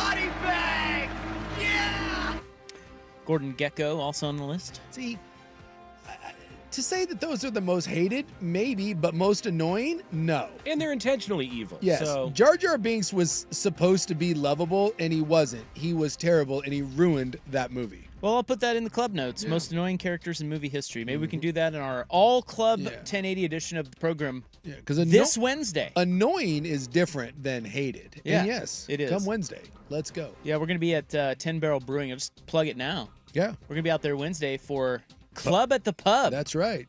Pub beer. All Club 1080 Yeah, on Wednesday, celebrating Pub Beer's new sponsorship of the club. yeah. I'm gonna drink a case of pub. Let's go. So they got this douchebag, this guy we were talking about last week, who was caught on the surveillance video beating the dog Yeah. in the elevator. Little Justin Bieber-looking douche. Now, I will tell you that I was down at the jail today, but they had to hold me back. I was trying to kick your ass, you little bitch. That's what I was saying. You were ready to go. I was trying to get in there and kick the crap out of this guy. Well, you should. Freaking bitch! But they held me back. That dude. It took a lot of people to hold me back. That dude is such a pathetic pile of crap. And the worst part is, when they caught the son of a bitch, he's refusing to tell him where the dog is. Well, yeah, he probably killed the dog. Probably. But this says, thanks to community tips, and I'd like to thank mainly our show. Yeah. Detectives were able to find and arrest the suspect. His name, now don't hold this against him, okay? Yeah. His name's Isaac? His name is Isaac Booker Justum. His name actually is Isaac? Yes. Oh, we got to hold it against him. He's don't hold that against him. That's not his fault. He is an absolute human piece of dung. We're going to hold it against you. Yeah, don't do that either. Yeah. He is 25 years old. August 2nd, he was on surveillance cameras in an apartment building on Northeast Holiday Street in Northeast Grand. The footage showed him repeatedly beating this dog, the small black dog. He had whipped it with a belt or like the leash or Yeah, whatever. it was a rope leash, and then he hung it. So on Saturday, around 4:30, he was spotted by detectives who requested assistance from the Central Precinct. They took him into custody. He was at Northeast 13th and Flanders. Northwest 13th and Flanders. After being arrested, he claimed to have swallowed fentanyl and was transported to a hospital for evaluation. Yeah. He was then released, and when they interviewed him, they said he would not give them information about the dog's whereabouts. Which probably means that he's killed the dog. So he was booked into Multnomah County Detention Center on 3 felony counts of first-degree aggravated animal abuse and he had multiple outstanding warrants. Yeah. So hopefully he goes to prison for a long time and gets the gout and, I don't know, possibly some sort of nerve disorder. Fingers crossed. This guy, just an absolute piece of crap. Poor little dog. And I don't know, maybe the dog it got away, and I don't know, just fingers crossed, but it doesn't look good. This says if prosecutors go to trial against this guy for this particular event, they say that they'll have to prove his intent that day in the elevator in order to convict him of aggravated abuse. Why do you really? How Yep. about Prove intent for Yeah. beating the dog? He beat the living hell out of the dog and then hung it. What do you mean? I was having a bad day versus the dog did something bad to me? Like, no, what are we talking about I mean, here? the intent, you literally hung the dog by its neck from a fire extinguisher. What Well, intent? they have an attorney here saying that did he intend to inflict pain as opposed to intend to do something else? It's all going to depend on what's in his head, not what's in his hand. What? So can I go meet this gentleman and just beat the living hell out of him, and then you can question whether I meant to beat him or whether I was trying to do something else? I'd like to say that my intent is not to beat the living hell out of him. I'm just trying to teach him something. They said his defense could be, I didn't know the difference between right and wrong. I didn't know the difference between dog and elevator wall. I was just doing whatever it is I wanted to do because I was so impaired in a way that's in a way that is a defense, says one attorney here. So key is I just got to get really drunk, then I can go kick the living hell out of this guy. Cool. All right. Cool rules, everybody. So it's kind of a wild way to wake up. Yeah. Primetime Eugene, where a woman who lives in the West University area woke up to a stranger using her shower. Yeah, I would say that's a bit odd. This was on Friday. Yeah. This is happening, not I'm going to say frequently, but I saw one just the other day where someone woke up and someone was sleeping on their couch. Like, Yeah. they had no idea. It was just, and he hung around there. He waited for the cops to show up, and the cops were like, "What's going on?" They're like, "Please arrest him." And they were like, "Well, why?" Because he's in our house and we don't know who he is. Was it Ryan Russillo? I don't think so. But yeah, that was a bed, not a couch. All right. Well, Yeah, he climbed into someone's bed. so this happened. So this was at like 11:15 in the morning. Yeah, he's taking a shower. At least he was trying to Why be is clean. she waking up at 11:15 in the morning? Come on, lady. Well, that's Put true. your ass up. Yeah, What the hell? that does seem a bit late. Hey, maybe She they're might in- have been a college kid. Yeah, maybe she they're in is the- an aloof bitch. Maybe they're in the bar industry, late night. I don't Yeah, know, that's true. closing down a restaurant. Yes, she called them and said there was an unknown person in her house using her shower. She had awakened to hear someone in the shower and got up to investigate. She saw a man, left the apartment, and called police. Yeah. Upon arrival, officers made several unsuccessful efforts to hail the suspect to come out. Too.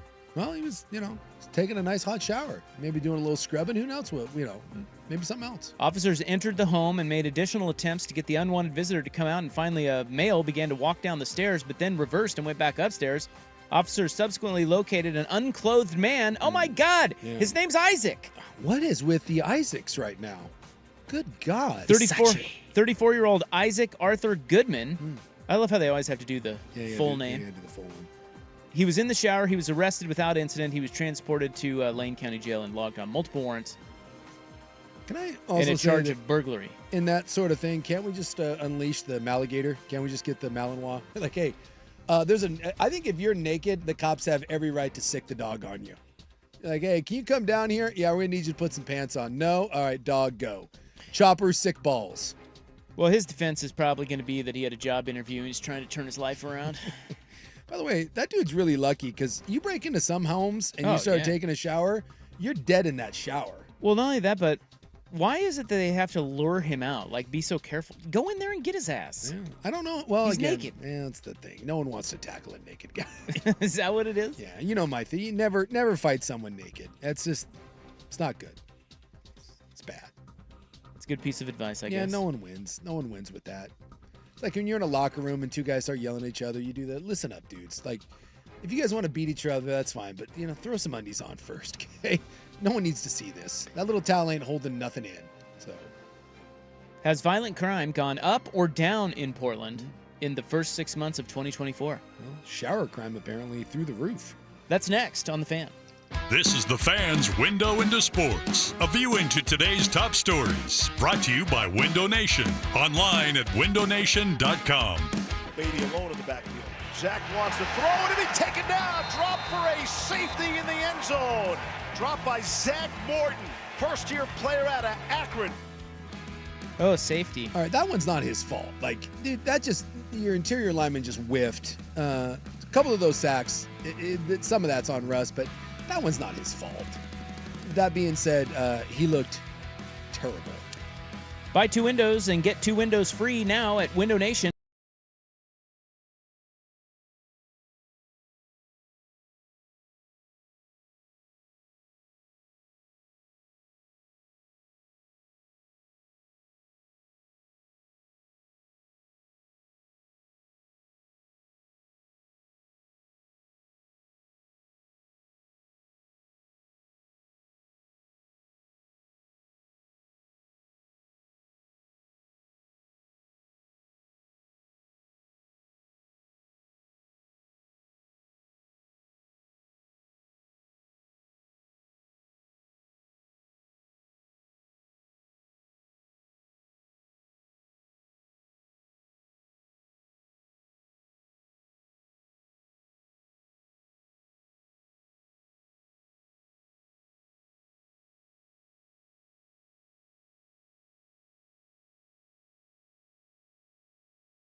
welcome back. This is In the News, Aug 19, 2024.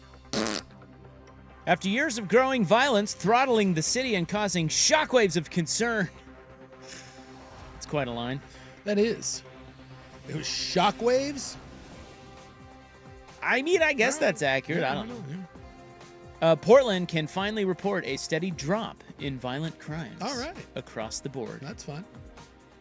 I will say it does feel better. We were out and about this weekend, cruising around downtown, bar to bar, and it's getting better out there. I know a lot of people refuse to believe it, but it is. It's getting cleaner, and you see more people out there. Bars staying open later. We're making improvements. In a violent crime survey conducted by the Major Cities Chiefs Association, Portland's homicide rate, January 1 to June 30 of 2024, is shown to have decreased by 23%. That's tease right there. I like it. Compared to the same 6-month period in the 2023 calendar year. So can we stop hearing the national reports about Portland being a city on fire and, it's going straight to hell? Well, it was never on fire. Well, for a while there it was. One president said we'd been on fire for over a decade. Yeah, we're burning. That's just not true. We tried to burn down the courthouse. Fake news. We tried. Didn't work. According to the survey, so that's homicides. Other criminal activities were also tracked, including robbery, assault, and rape, all of which saw similar decreases. Portland had 683 robberies in the first 6 months of 2023. So far this year, 523. Right. Good little trajectory. I like it. Aggravated assault last year, 1,526. This year, 1,430. Got a little work to do there. Got some work, but hey, progress. Rape's about the same. So, are things looking up? I think things are looking up. Hey, Okay. Always look on the bright side of life. I think that's all we have time for here. Although I did just see a headline that says, man shot to death in Southeast Portland, putting city close to 2023 homicide pace. So, Well, we just got this from wait a the minute. Vancouver Ford text line. Did you see this one? Another reminder not to mess with people in other vehicles. I was heading to the golf course Saturday and sat at a stoplight. A couple of bros pulled up next to me and proceeded to unload a clip at other bros in a 7-Eleven parking lot. Happened about 5 feet away from me and was over in 3 seconds. hey-o. Yikes. I'm just telling you what the headline said. Is that right? like a gang shooting? I would assume Sounds so. like it. Yeah, sounds like a hit. I think No it's the Oregonian. mob. The mob? I don't think we have the mob. Is that how out. the mob does the No, I think the mob just blows you up. They the like a mob- car bomb Yeah, the mob's got a more subtle way of doing things, where you right? start you turn the ignition and you Yeah. I always think in movies when they do that, I always think that's a cool way. Like, because you just never know Yeah. until you turn the yeah, and then it's too late. Yeah, it's too late. You always have that OS moment, Yeah. So Yeah. I refute your crime Wow. story with the Oregonians. Yeah, I don't. Well, I mean, there aren't that many homicides. So if just one more, and it's like, wait, we were only 23% down, and so if you add one more, are we now I don't- 10% I down? don't like the headline putting city close. I don't know, what does close mean? Well, it's under 23%. Well, I can't read it because it's probably under the stupid paywall. But God, stupid paper. yeah.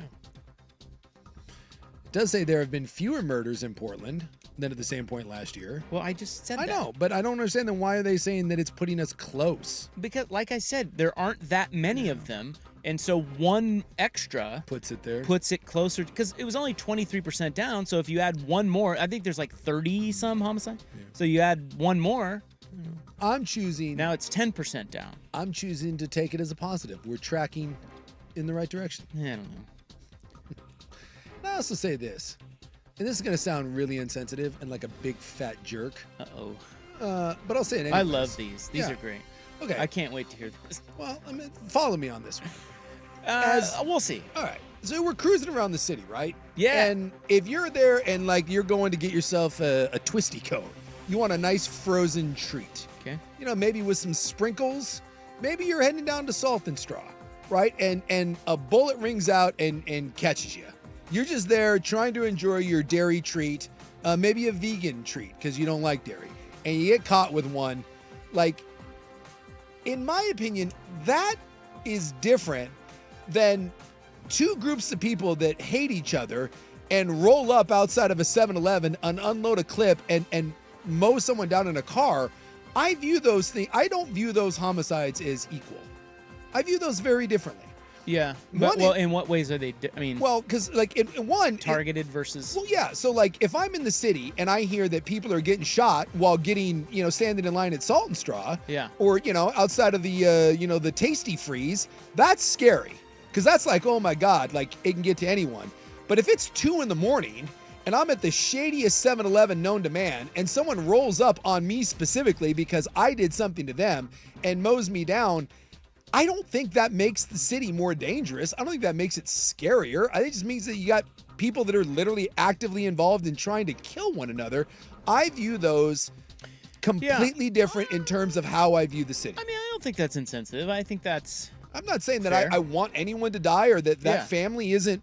But there are times that you bring the murder to your doorstep, and there's times it comes to yours. And I think those things are very, very different. Well, right. It's like when if you said all of the shootings in Portland or really anywhere are gang related, yes, most people that aren't in a gang, they're like, well, that's sad that they do that to one another, but that doesn't really pertain to me. Exactly.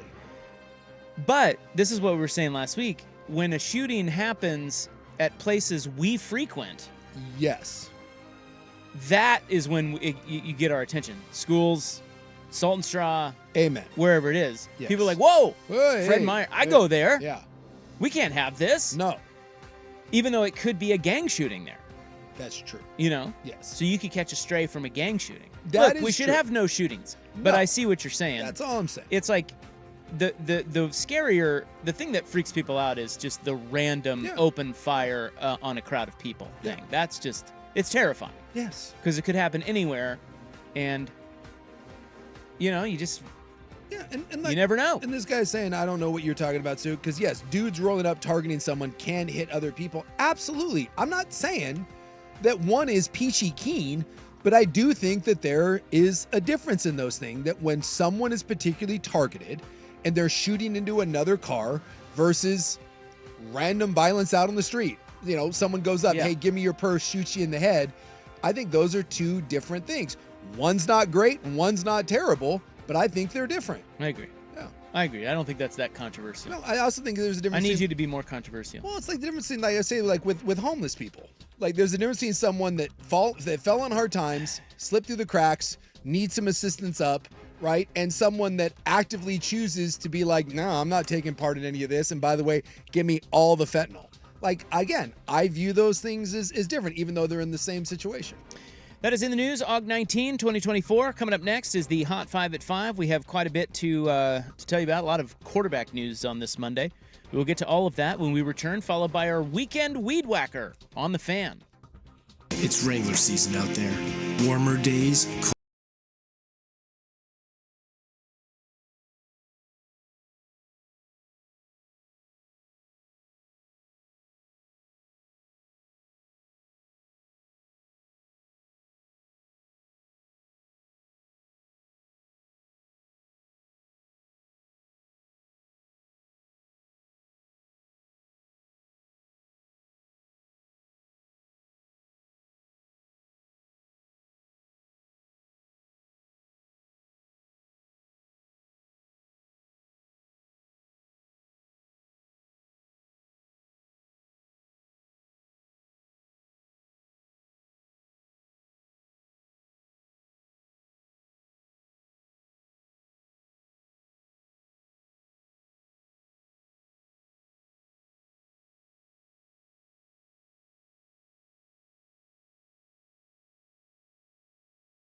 Welcome back. Hope you're having a nice, juicy little Monday. Nice little day.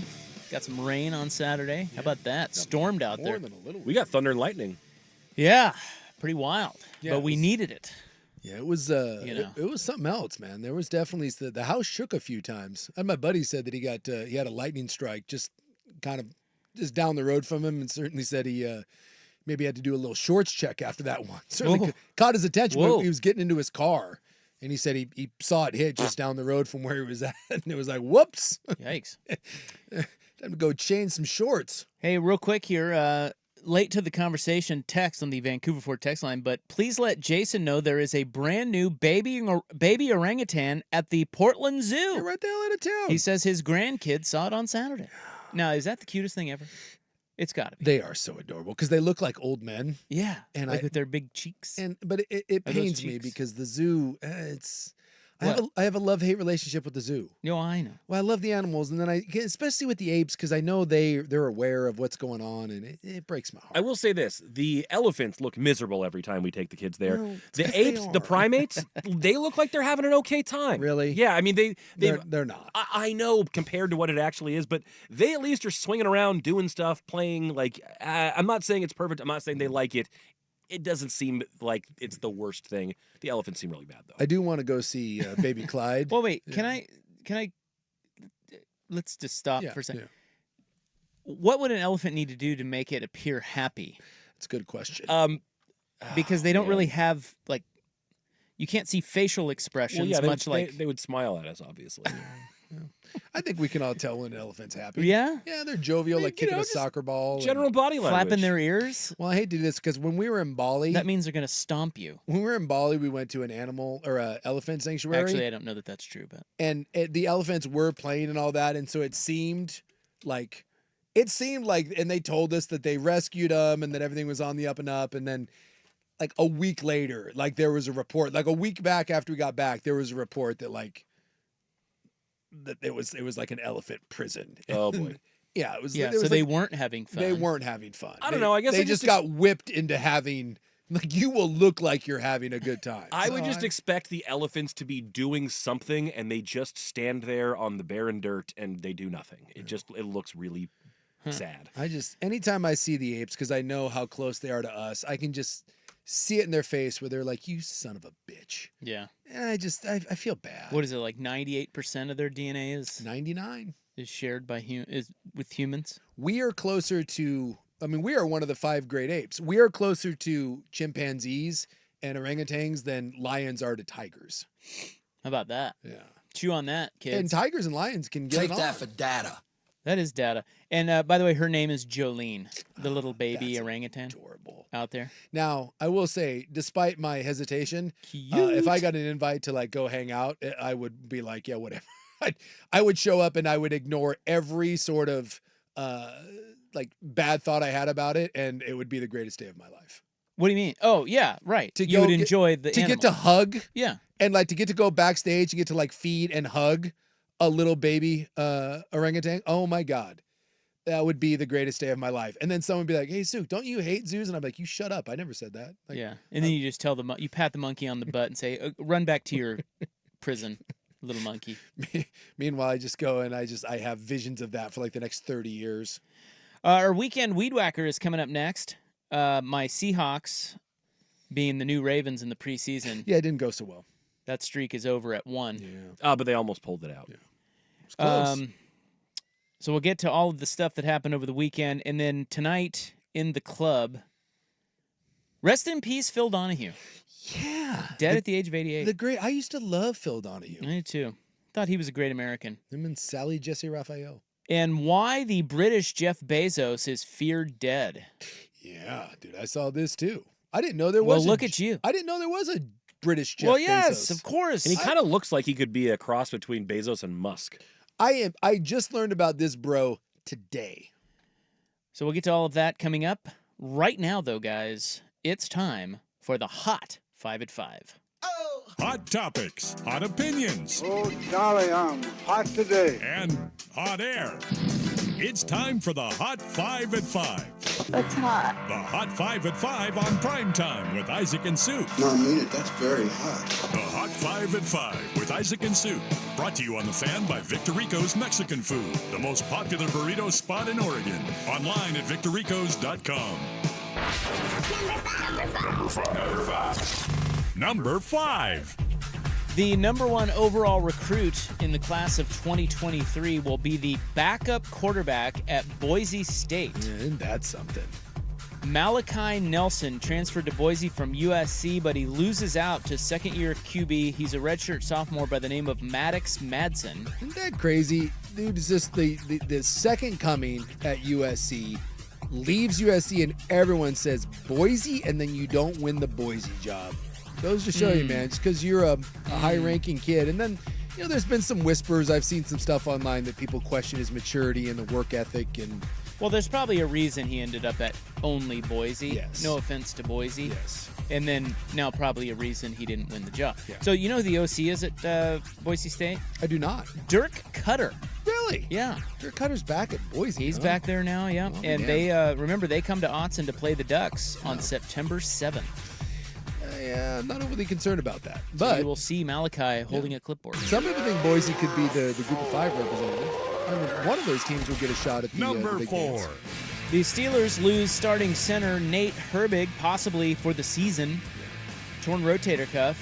Rookie and second-round pick Zach Frazier is set to step in. Now, the thing about him is he is getting good reviews in the preseason. That's good. So that, so maybe it's a stabilization there. Well, they need something because the O-line, and although they were down a couple of starters, they did not look good in that last preseason game. In fact, the Russell Wilson safety that everyone's killing him for, it's not his fault. When the rush comes up the middle, what the hell are you supposed to do?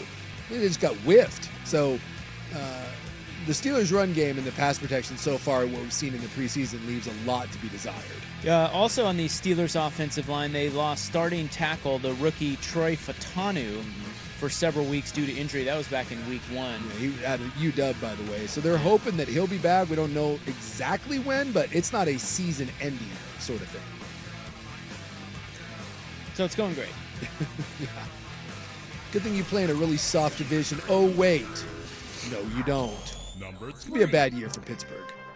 Seriously hot pennant race action with just 6 weeks left in the Reggie season, Jace. Yeah. The AL East has the Yankees and Orioles deadlocked. Right now, Baltimore is losing in New York to the Mets 2-0. AL Central has the Guardians 2 up on the Twinkies and 3 up on my Royals.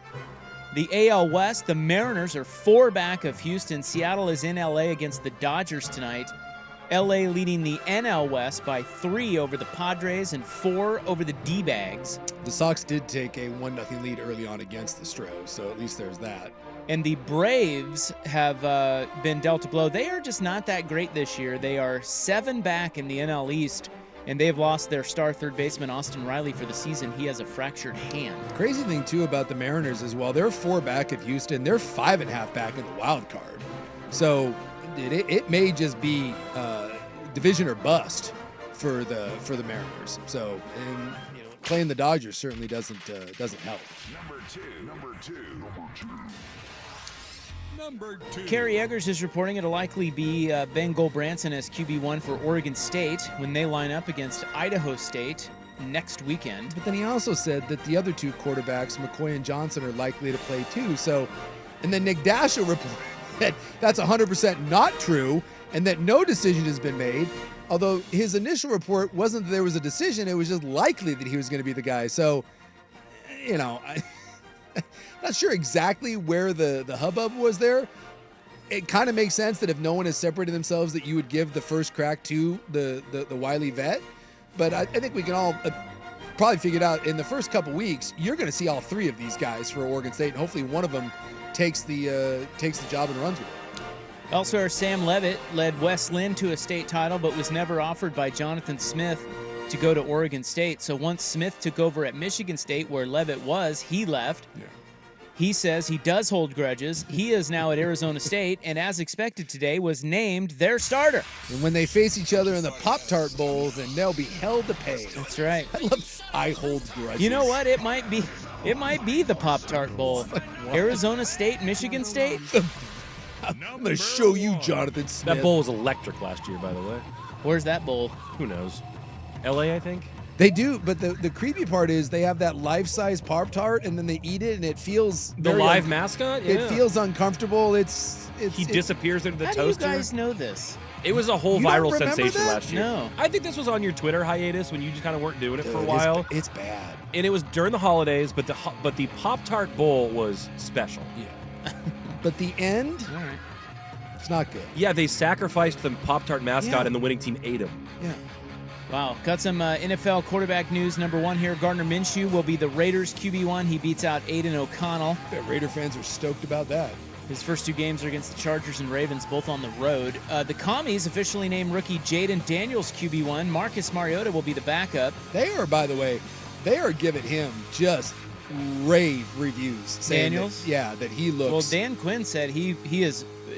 Dan Quinn said that Daniels has exceeded all of his expectations for a rookie quarterback. Yeah, I guess by, again, early on, but by all measures, he has been fantastic for them. So He's in command. well, you got 3 quarterbacks that are getting that, right? You hear that about Daniels. They're beyond stoked about Caleb Williams, and Bo Nix is getting a lot of love down there in Denver. So some early kudos to the rookie QBs. And it's the end of an era as Colt McCoy has retired from holding a clipboard. Yes. He will become an analyst for NBC Big Ten football games.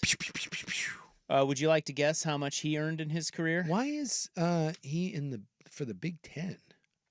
Why not? Well, Texas guy. Isn't Big he? 12?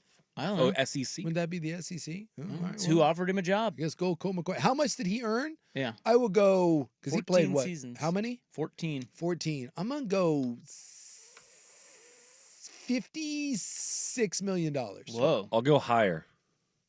27.8 Oh, million. that's it? Yep. He never got the. He I never thought got he was a in big some deal. Chase huh? Daniel territory. He's there. just kind of always a backup. Yeah, I thought maybe he signed one nice little chunk of change. Maybe like a 35 mil guaranteed sort of thing.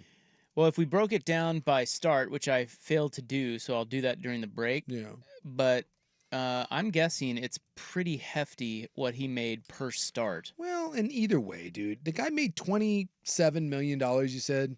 Yeah, he basically made just under $1 million a start. All right, He well, started 36 games and made $27 million. NFL pension. He's fine. 11 and 25 record.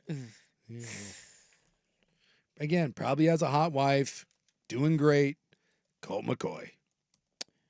Let's see. Let's take a look at the wife here, just real quick. I would assume, right? I mean, Texas quarterback, NFL guy. Rachel. There's got to be a hot in there. Oh yeah.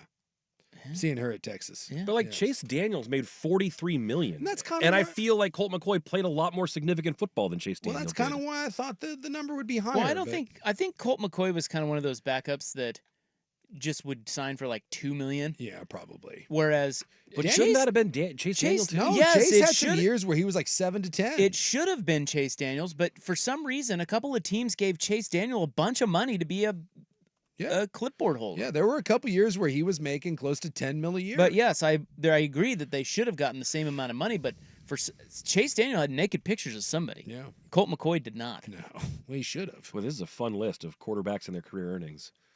All right, well, maybe we can get to that next in our weekend weed whacker. How do you feel about that? I like a good weed whacker.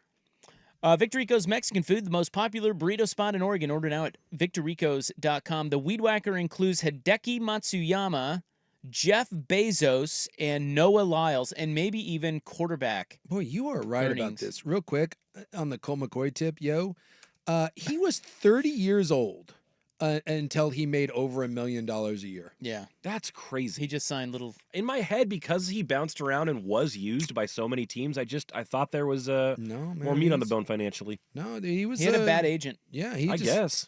Or Chase Daniels had a good agent. Yeah, he had a lot of years where he was making between $500,000 and $700,000 a year. Anyway, his largest payday it looks like was about $3 million. And did we get Chase Daniel career earnings? Do we have that? Yeah, I've got that. That is so 28, $43 million, $43.1 million. He made $15 million more than Colt. Yeah, it's good to be Chase Daniel. Does he have a hotter wife? Can we, Well, it's. God, I mean, I'm I really trying to get out of here, but I just can't. I mean, I really can't think do it. let's just if we're gonna one more Google. If we're gonna compare and contrast, let's go all the way here. Yeah, there's a couple years. No. Colt wins. Colt wins. Yeah, in my opinion. Okay. I'm sorry to Hillary Daniel, but I'm going with Colt. I understand. All right, weekend weed whacker next on the Fan. The Ducks are on a roll. They have hammer recruiters.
I will give you a quarterback.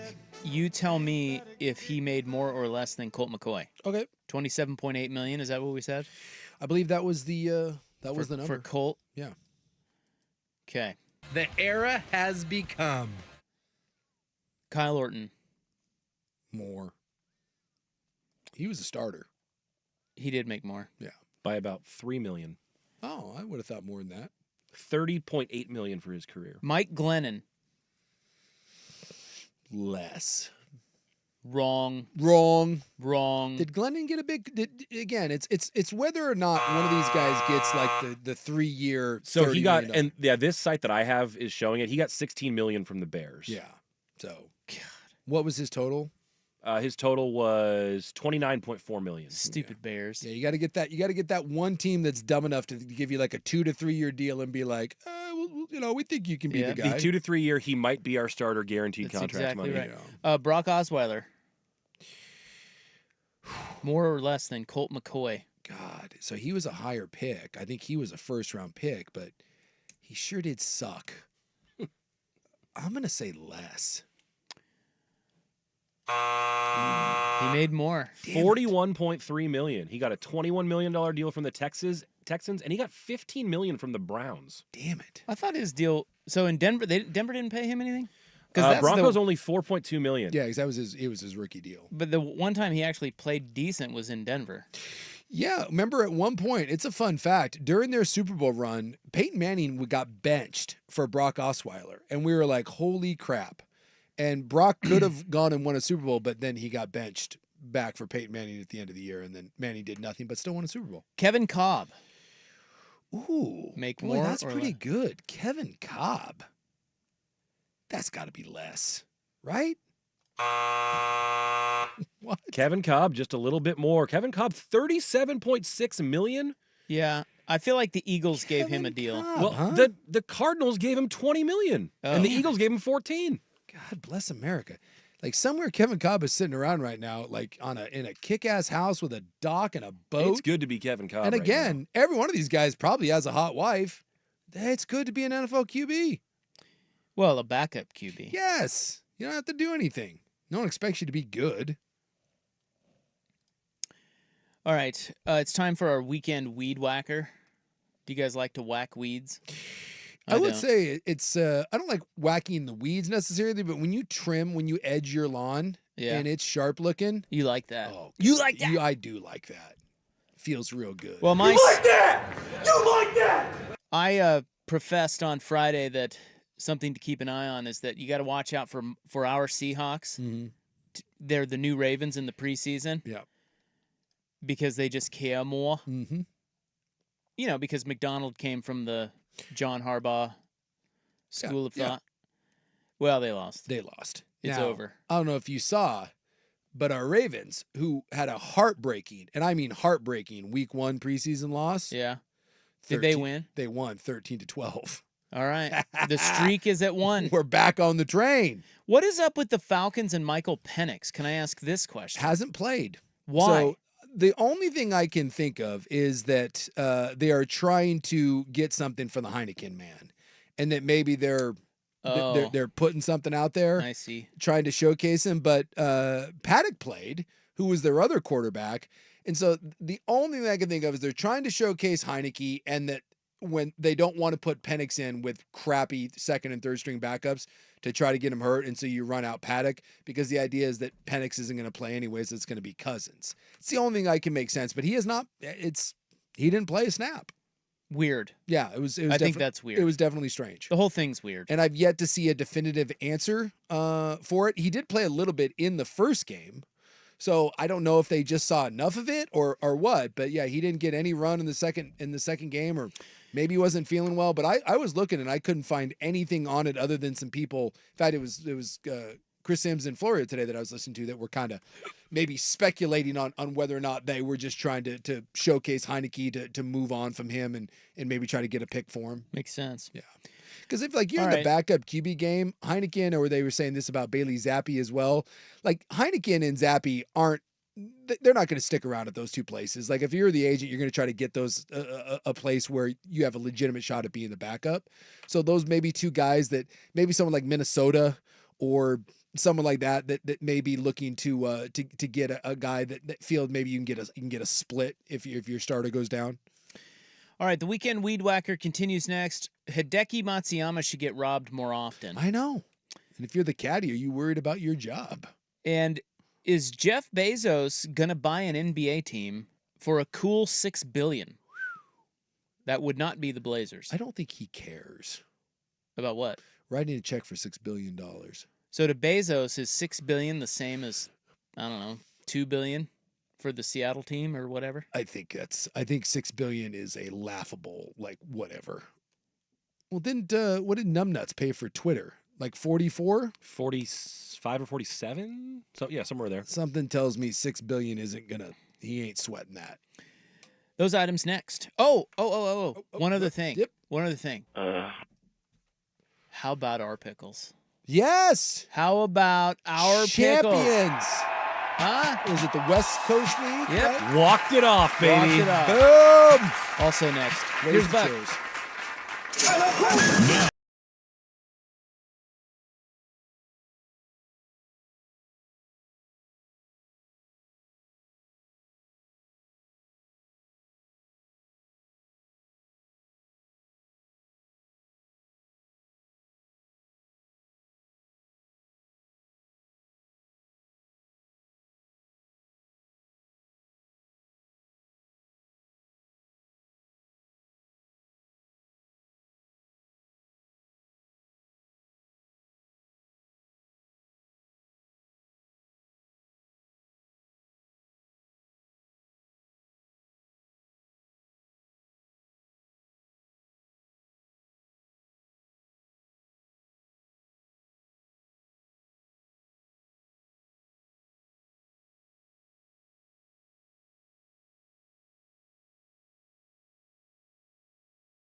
got several things to discuss. I buried the lead. Our Pickles won the West Coast League in dramatic fashion on, when would that have been? Saturday? Friday night? Yeah, I think it was Friday night. Friday night out at Walker Stadium. Their first ever league title. Yeah, it was great, man. People stormed the field and they were raising the chairs. And let me just say this for the record. I love what the Pickles got going on out there. They do a great stinking job. So they were down 5-4, and they had the bases loaded. They were down to their final out against those damn Wenatchee Apple Sox. We don't like those Apple Sox. Hate those guys. How you like them Apple Sox? What is an Apple Sox? Do we know what Apple Sox is? R, you mean? Yeah, R is. What's an Apple Sock? Yeah.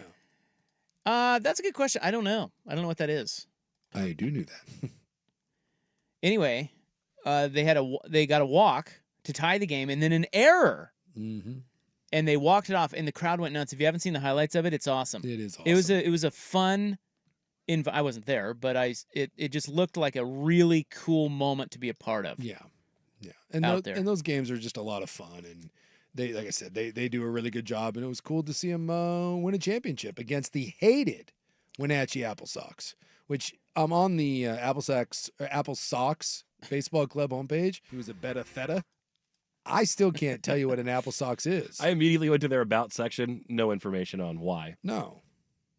Like none of there's just. Maybe they're just green socks. No, it looks like or they're red socks. Are they red? Yeah, they're like they're red apple. Yeah, their colors are like red and navy blue. So I don't know. I'm confused. But I mean, we're the Pickles. Well, we know what a pickle is, and it's a winner. That's right, Dylan the Pickle. So I had here's a small anecdote. I've got a buddy who was at a function where they were awarding his company, Straightaway Cocktails, by the way, one of the best employers in the state. Really? Yeah. That's cool. Yeah. And he said, so they were there getting their award, and there were all these other employers, like big, companies, Sure. in Oregon. They were all there. But they were all losers compared to Straightaway Cocktails. That's right. Well, I don't know that. I think they're all winners. I think I think it was just a room full of winners, okay? And in the room was Dylan T. Pickle. Yeah. And the two Blazers mascots. Okay, so they have two now. Yeah, they got Blaze, and then the what's the stupid Sasquatch's name? Douglas Fir. Douglas Fir. Which, by the way, if you've ever seen him up close, dude, that guy is the stuff of nightmares. It is just. We were in the bowels. We were going down to one of the bars underneath kind of the floor level there, and we walked by that thing, and boy, it is, even as a grown man, that thing is shocking. He's not wearing pants. It's very uncomfortable. And so they did an impromptu dance-off. Oh. Where the people voted by applause and cheers. Did Dylan win? He said Dylan T. Pickle brought the house down. Really? And dominated the Blazers' two mascots in the dance-off. I would have thought that Blaze the Trail Cat may have had a little something, because he does flips and whatnot. It was Dylan T. Pickle. Boy, are you a little embarrassed if you're the Blazer mascots? I think you are. That you got worked over by... The Blazers can't be losing to the Pickles or the Winterhawks or This is why LeBron James never did a dunk contest. You just couldn't have somebody like Mac McClung beating you. Correct. And can I offer this up to Blazers? For the love of God, can we do something about the Sasquatch's face? Because it's like, it's plastic, like in between the fur, and it's locked in that weird, it looks like a serial killer. We need to do something for the upcoming season. Just let's soften the edges up a little bit. No one needs to see that dude pantless running around doing his weird Chewbacca thing. Like, he's wearing a vest, but no pants. He's Daffy ducking it out there. It's bad. Maybe they could put a COVID mask on him. I would like that. Quick fix. Well, I'm telling you, why did you make his face the most terrifying, Well, they need him to be mean. He's the mascot. But he's not. It's meant to be like he's smiling, and he looks like he looks like a serial killer. It's like, look at it. And it's that frozen weird, Burger King plastic, hard plastic. Like you'd see in a 1970s drive-thru. It's like that King Cake Baby mascot from New Orleans. It's awful. It really is poorly thought out. Well, I don't know if you saw the big golf tournament over the weekend. No, but I did see that my man won. Hideki Matsuyama won. Yes. Interesting because he was just robbed at the London airport. Yep. Didn't have his caddy or his wallet. Yeah, he got his wallet stolen, but they stole his caddy and his manager's passports, and so they couldn't even come. So someone else was on his bag. So he goes and gets this caddy from this other Asian player on tour. Yeah. And he said he'd never spoken to him till he called him. And the other guy was like, this caddy, replacement caddy, was over the moon. He was like, oh my God, Hideki Matsuyama's calling me? Yeah. So he goes out there, and Matsuyama wins the tournament. They said that he was 136th in putting this season. That's not very good. But with this guy on his bag, he was number 1. So that's what I'm wondering. Is there a chance that so Hideki is really close to his caddy? Is there a chance that this other caddy's like Lou Gehrig? You know, he pulled the Lou Gehrig while he pipped him. Well, Decky did say that this replacement caddy really helped him read putts. So I don't know. Mm-hmm. I would imagine he sticks with this guy, but helped him on the greens. Well, he did have that big. He had like a 20-footer on 17 to kind of, secure the thing. Yeah, because he really kind of blew it. He was way up. Yeah. And then he wasn't. But he hit that big. And then he made 2 birdies down the stretch to win it. It was an exciting tournament. Be careful if I'm that caddy. You think maybe the other caddy was the one that robbed him? It's a great move. That is a great bit. Like a Galooly sort of situation. Quasi inside job. Right? You pay someone, he's, like you're on deck. He's like, he's only going to go with an Asian. I'm the only other Asian caddy that's available right now.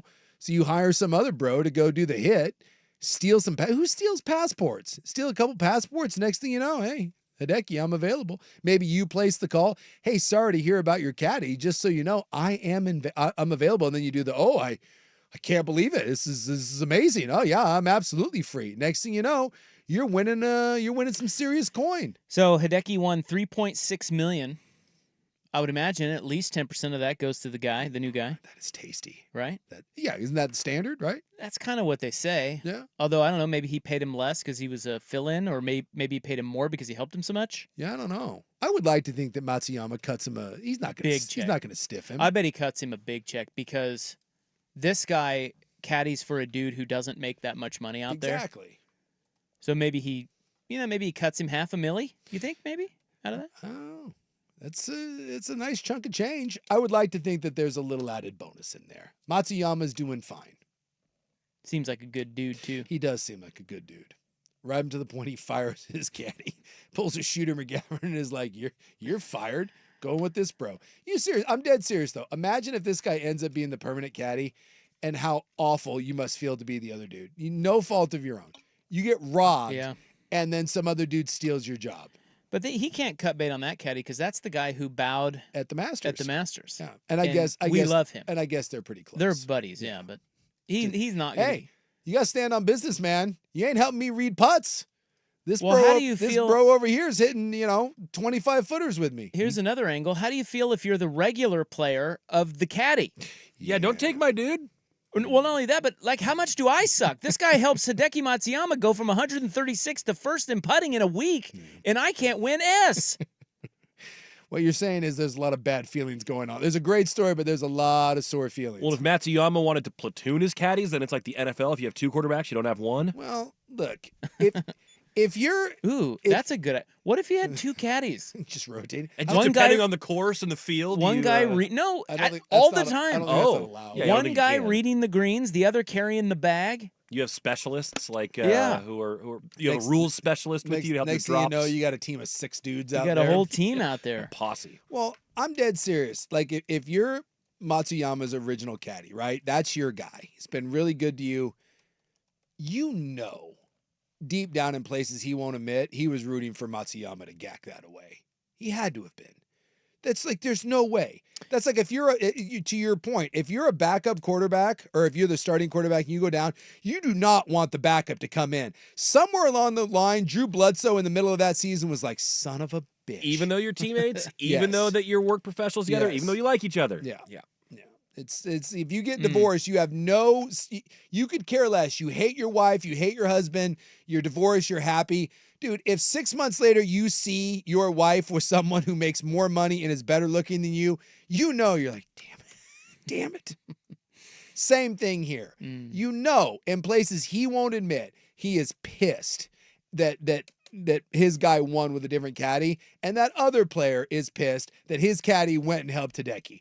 Everyone has to play all nicey nice. Oh, it's great. But deep down, everyone's resentful of everybody. It's like a Fleetwood Mac album over there. Everybody's sleeping with someone else, and they're all pissed about it. I think that's right. Yeah.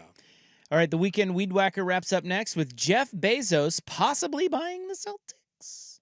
It is Isaac and Suk on The Fan. It's time for a Ducks Report. The inside.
Dolly goes further. Vancouver Ford.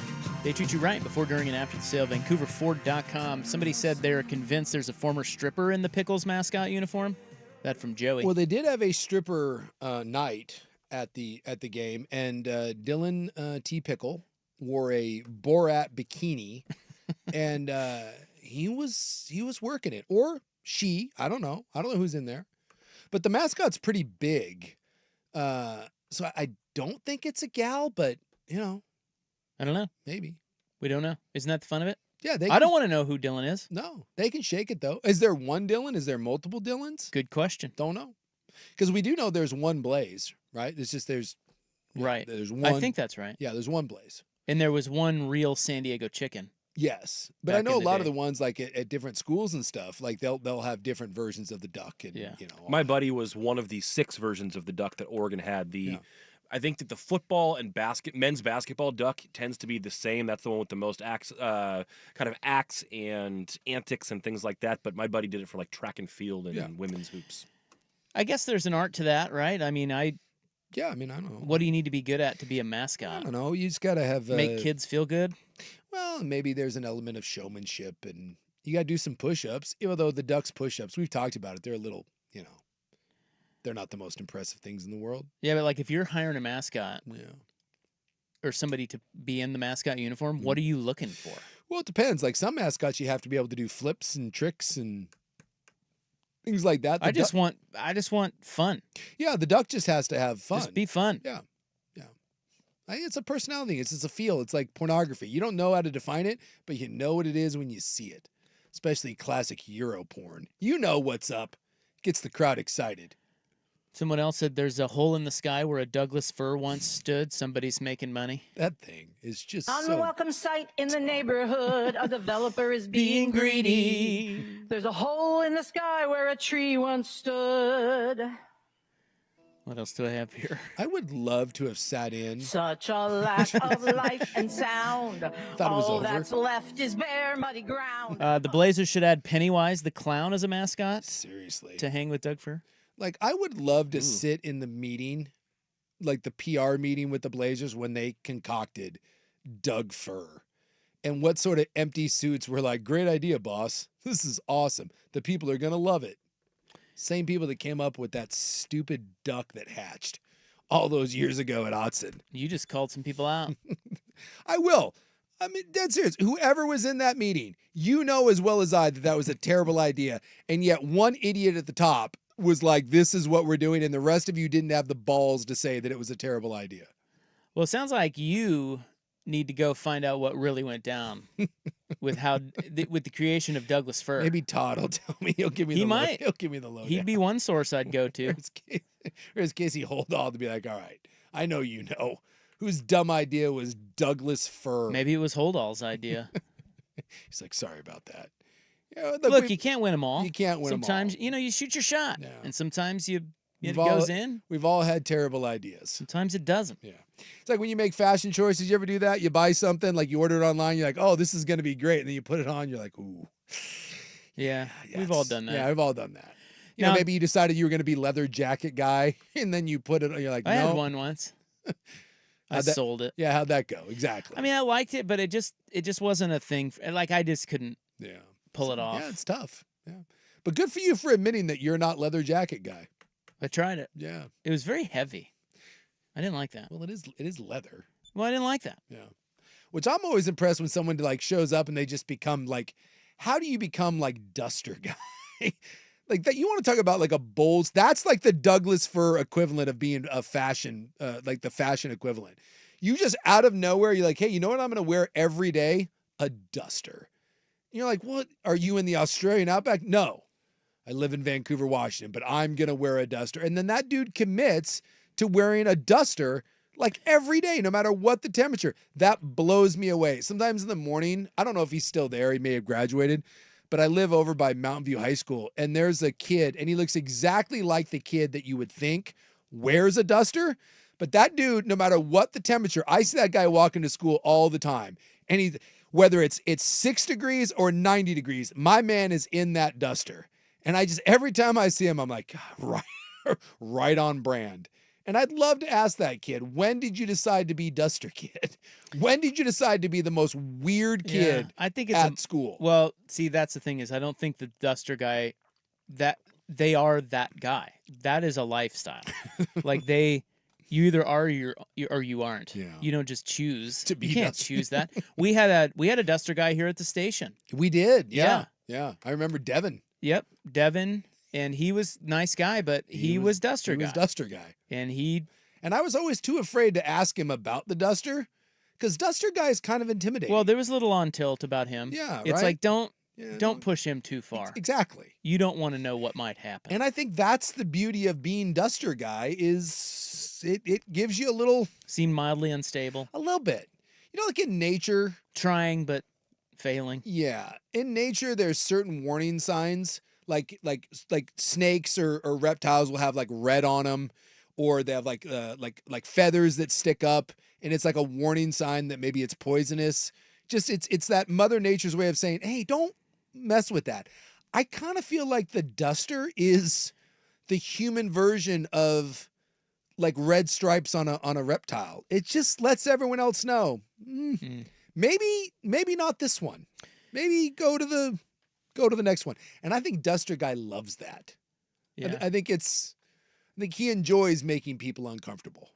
Yeah, the Vancouver Ford text line, this is the right way to say it. You don't choose the Duster chooses you. Yeah. And that's right. Yeah. 100%. Yeah, no one just walks in one day and is like, yeah, I think I'll take the leather Duster. No, doesn't work that way. All right, well, I guess Jeff Bezos, according to Bill Simmons, they're saying Jeff Bezos may want to buy the Celtics for a cool $6 billion. Good gravy. Well, they're saying that, I mean, most of these teams now are having to be bought by like groups because people don't have the cash. Well, yeah. No, Jeff's got the cash. Yeah, he can certainly afford it, but $6 billion for the Celts? Good heavens. Yeah, but like that is a lot, dude. Is it? Yes. My man's worth $195. Well, I'm not saying who cares who buys it? I'm talking about the sale Just price. the value? Yes. $6 billion. Well, the Cowboys just got valued over $10 billion, right? The Dallas Cowboys. And I think, and we know the Commanders sold for just under $7 Oh, billion. was it under 7? I think that's right. I think that was the Commanders sales price was like $6.9 billion. I'll look at it here. Yeah, the Cowboys are the most valued, but I'm trying to think. Because Cowboys were just the first American team to eclipse $10 billion in value, I think. Yeah, the Washington Commanders sale takes the top spot. So that was the most ever, 6.1. Yeah, so the Celtics could go for north of that. Boy, you would have told me that an NBA team was going to go for more than than a I know in the years past they've slipped a little bit here, but a marquee NFL franchise in a major market. Yeah, I mean it is a marquee franchise. I know some people wouldn't. Young people probably like what, Yeah. but seriously, they go way back. I mean, it's not even close. Like, so I'm looking here at the top sells. So Phoenix was $4 billion, the Suns. The Broncos 4.7. Chelsea, the soccer club, went for 5.3. Boy, how about the Dodgers right now looking like a steal at $2 billion? Remember when that got sold and everyone was like, "Oh my God, dude, that's a bargain." And $2 billion. That's going to be the price of the Blazers. Actually, the Blazers will go for more than that. We'll go for more than that. Yeah. Because didn't Phil Knight offer $2 billion? Yeah, and Jody wouldn't even answer the yeah. call. She's like, "Yeah, I'll see you in a couple years." Well, the idea was no one's gonna sell anything until the new TV deal kicks in, because then you know the prices go. So, I mean, the Blazers obviously aren't gonna fetch 6, but I'll bet you the Blazers get close to. Look, if Phoenix got 4 and that was under the old TV deal, I'll bet you Portland gets 4. I'll bet you they get $4 billion. Although they had that weird thing now with the building, they sold it back to the city and renovations. I don't know what all that has to. You know what that figures into the price. Yeah, and this guy's right. The Celtics don't even own their own arena. Did you know that? No, really? No. And yet they're still going to go for $6 billion. Yes, and they are for sale. In March, Portland was valued at $3.28 billion. Yeah, so they'll 4. They'll get north. They'll get 4 at least. Maybe Phil's offer was a low ball offer. No, I mean that was the idea. Is that Jody was like, yeah, no. I mean, she can sit on stuff. She keeps making her money, and you know that every time you sit and wait, the price goes up and up and up. She won't even return his calls. No. You freaking bitch! What is up with that? I didn't want to know what like the Dallas Cowboys would sell for. I'm guessing 15. I'm guessing they get well north of because you get that whole complex with it, and like with that comes revenue, all that stuff. Because aren't there like apartments and businesses down there? It's like the Ford. They call it the Star. It's like the Ford Center, whatever their big practice facility. Yeah, there's apartments and there's like a venue, concert venue, and all whole thing, dude. And what'd you say they were valued at? 11? 10. Buck. What were the Cowboys valued at? Just over 10 billion. It was Yeah. like 10.5 or 10.35 or something. 15 maybe? Yeah, like you said. I mean, it's You gonna make an offer? it's a little out of my price range. Me too. Just a scooch. I looked at it though. Yeah, because I'm sure Jerry's like, we're never gonna sell, and then as soon as he dies, his kids are like, yeah, we're gonna sell. Yeah, I wonder about that. I mean, no offense, but would you rather be the owner of the Cowboys, or would you rather have $15 billion? Well, you kind of have both. I mean, but you really don't. You do. You don't have that liquid cash. No, it's not liquid, but it's an asset. You have it. I'd rather You can borrow against it. You can borrow freaking 5 countries for that. I'd rather just take my 15 bill, go away. All right, that is enough sports talk for one day. Coming up next, it is time for Club 1080. We have a notable death and why the British Jeff Bezos is feared dead. Kind of a wild story. Yeah, it is. So that coming up next in the club on The Fan. Hey, it's Souk, and summer is a time to feel and look your best. And I'm not talking about your tan or your abs. Guys, I'm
called sweet potato poon. Yeah.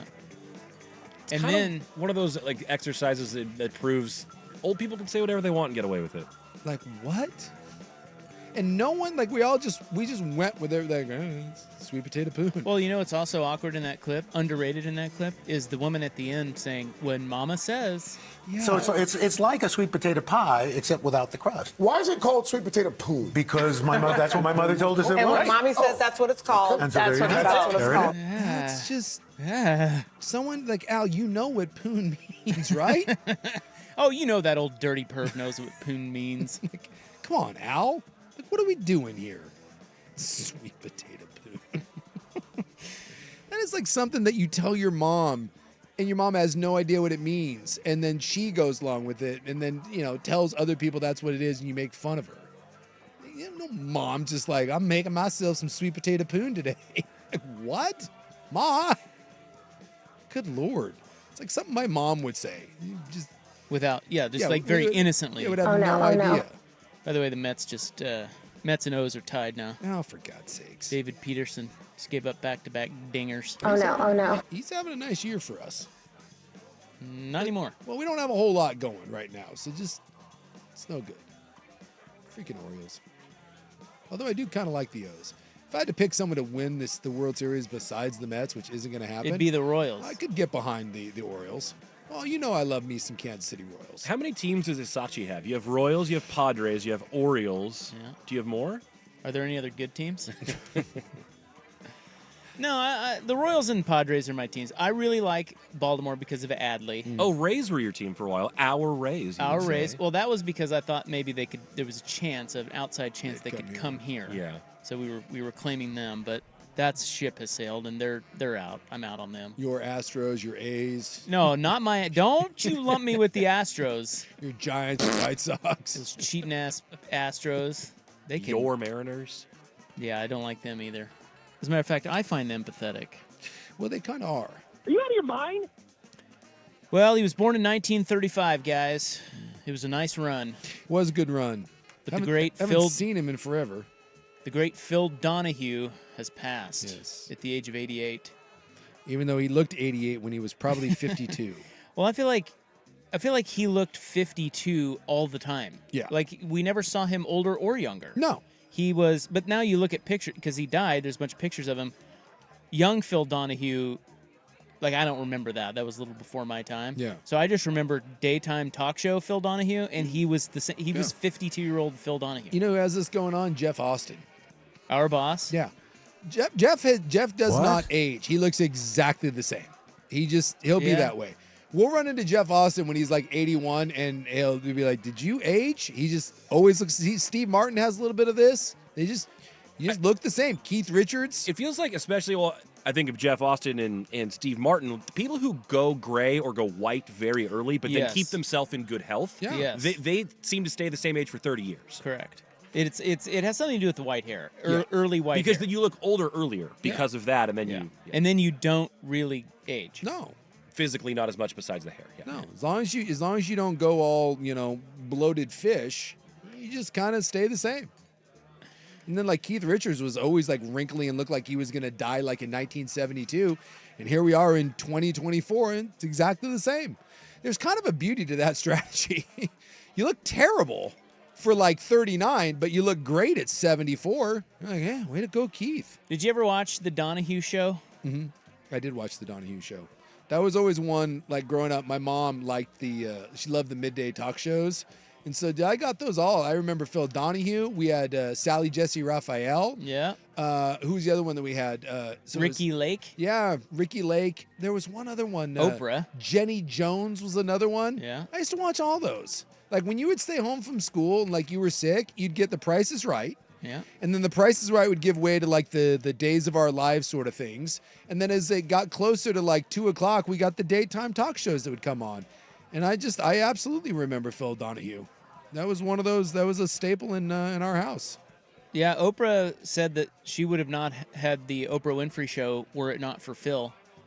Because, I think they were at the same network. And she just says that he was the first to acknowledge that women were interested in more than just being hot. No.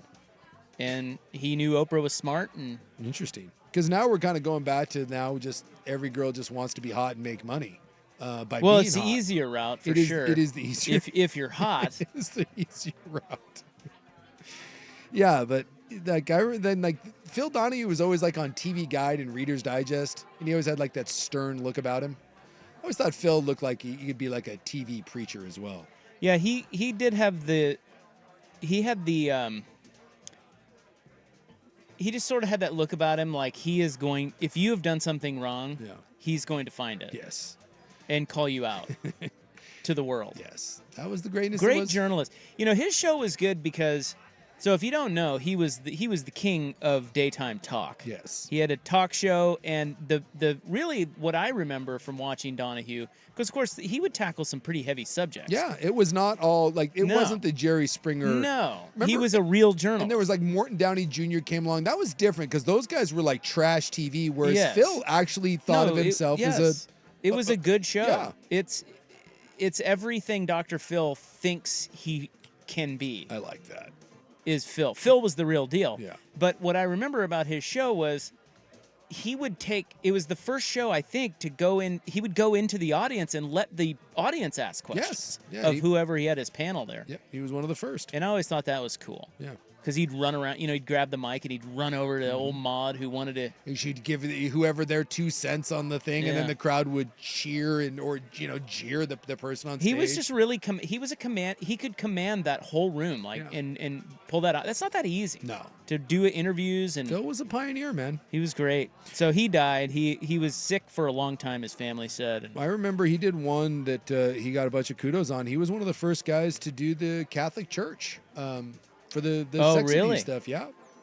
Phil was one of the very first ones. I read something. I mean, gosh, this was years and years ago where they were doing kind of a "what are you doing now" sort of thing, and they were giving Phil his props. He was the first one, and at the time, it was a big deal because you didn't mess with the Catholic Church. No, and Phil called them to the carpet because in a shocking development that was going on back then. Wait, what'd they do? I think they something involving a cummerbund and a collection plate. I don't know, it was bad. It was bad. God. By the way, go look at the photo of Joe Biden awarding the Presidential Medal of Freedom to the great Phil Donahue. Really? Because it was just earlier this year. Did he still have the hair? Oh, it was earlier this year. Yes, and I don't know who looks worse. Yeah. Well. And by the way, Phil has now died. Yeah. So. Yeah, I'm reading here on People. It says that, he was one of the first people to tackle feminist issues, race relations. Yep. Brings up the big episode on the Catholic Church, and was the first, as you stated, to allow audience members to ask questions. Yeah. The show was fun. Yep. Well, not always fun, but he was good. He was good at what he did. Yes. Yes, he was. So he will be missed.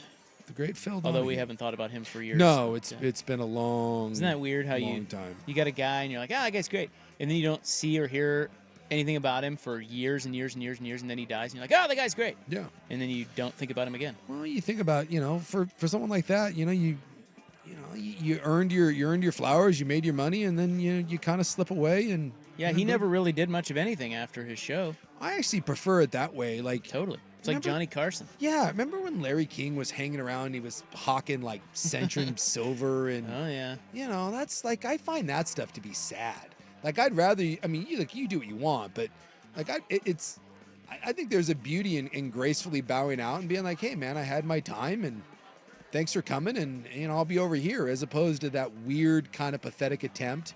Like Chris Berman's got this, it's like is he still around? Yeah, he's still fighting to try to be relevant, and shows up at the occasional golf tournament, does an occasional like Sports Center guest spot on NFL Live or something. It's always weird. And he's like hawking like home warranties now, like on TV, and it's just it's weird. At one point, Chris Berman was like the biggest sportscaster in the world, and he can't quite let it go. So I appreciate that Phil just went away.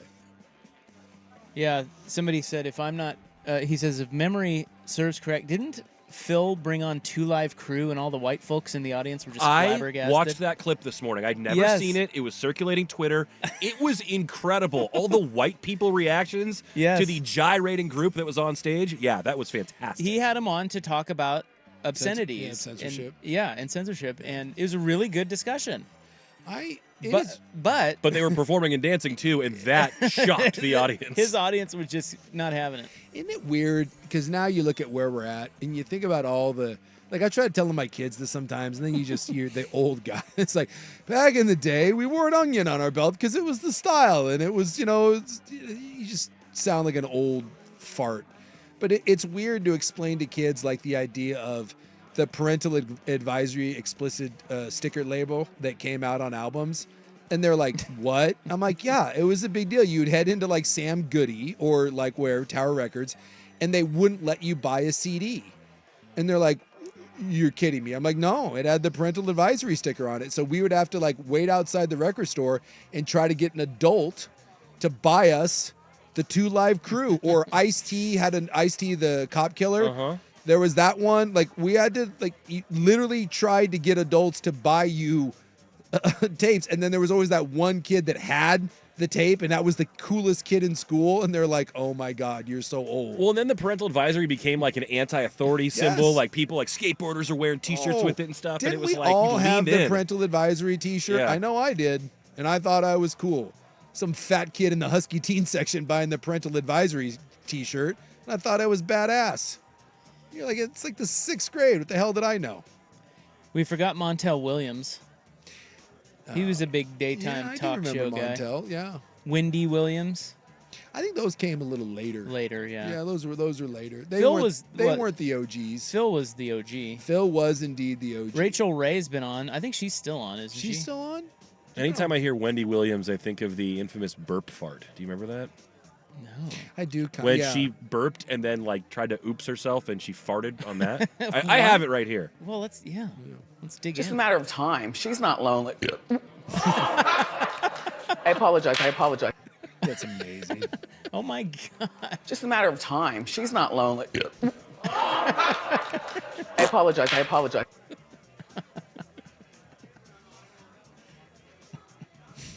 That's my lasting memory of Wendy Williams. Wendy Williams. Oh my Old gosh. burp fart. Is she dead? I think she's alive. She just has a bunch of health issues. Oh yeah, but she was in some serious straits, I think. Well, and she's like a full on. She's got issues. You know who else is and she doesn't get a lot of credit. Oh, Sally Jesse Raphael's another one. We forgot to mention her. She was big back in Phil's day. Love Sally. She had the red glasses. But you know who is one that doesn't get a lot of credit? I'm not really sure why. I can't stand her. I think she's super fake and way too bubbly. But Kelly Ripa has been on the air for a long-ass time. Yeah. Yeah. And I don't know why she doesn't get put in with...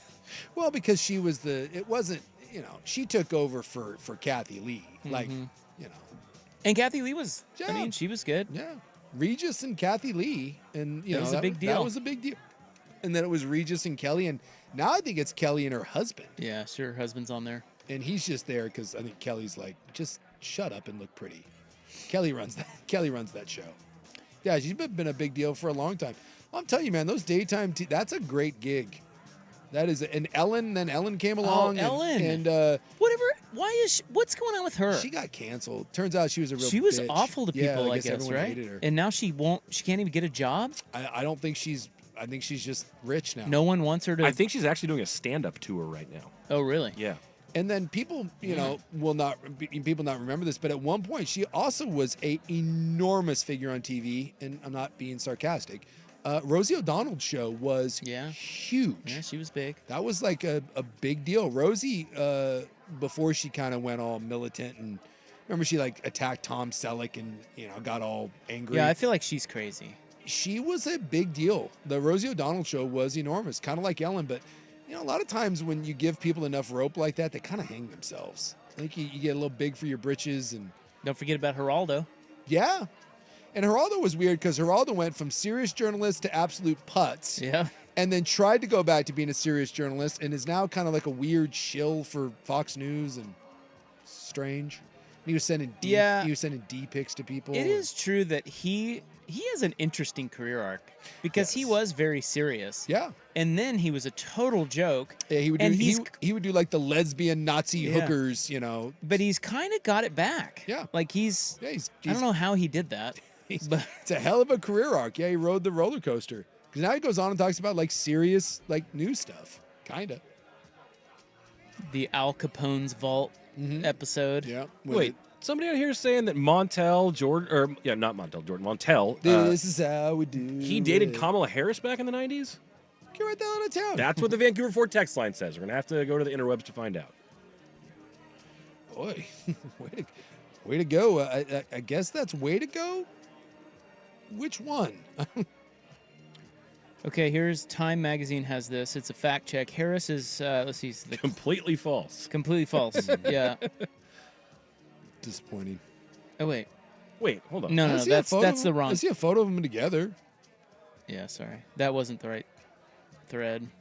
Vanity Fair says Montel Williams once dated Yeah. Kamala Harris, and now his social media is a big mess. Why is his social media a mess? I don't know. I'll have to read the article. Yeah, there's pictures of them together. Look at young Kamala. Yeah, I was going to say. You know. Well, look at young Montel. I think Montel Williams, don't quote me on this, pretty smart dude. Like, I feel like Montel Williams... He was the Navy guy. A lot of people might think he's a joke because of his show. Yeah, I kind of think he's a joke. But I think that dude's pretty bright. He wrote a book called Mountain Get Out of My Way. Hey, that was going to be my book. Good Dusty Hara putting in overtime texting the three of us that Ellen is doing a one-woman show about getting canceled, which she has a stand-up portion in, and she will take questions from the crowd. His wife went and said it was pretty good. Where did his wife see her? I don't know. Ellen came through? I don't know if she's come through or she saw her somewhere else. I don't know. I think Ellen DeGeneres is actually pretty funny. I do not. You don't? I don't. I thought she was pretty. I'm not talking about her talk show. I never saw her talk show. Yeah, but I'm talking about her stand-up. Just stand-up. I can't. I thought she was funny. Doesn't do anything for me. Find it. Well, you just hate lesbians. Bigot. I'm trying to think. No, not really. But I don't find her funny at all in any way. But she was a pioneer because when she came out, that was a big deal. When she came out on her own show, that was a really, really big moment. She was kind of the first one. All right. And it cost her a job. Is Jeff Bezos of Britain dead? The answer is likely yes. But how did it happen? Next on The Fan. Oregon Ducks football is on The Fan. It's intercepted, and it'll be for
Hi, I'm a balloon. Boy, Bye. and when I hear, I think he's actually Irish.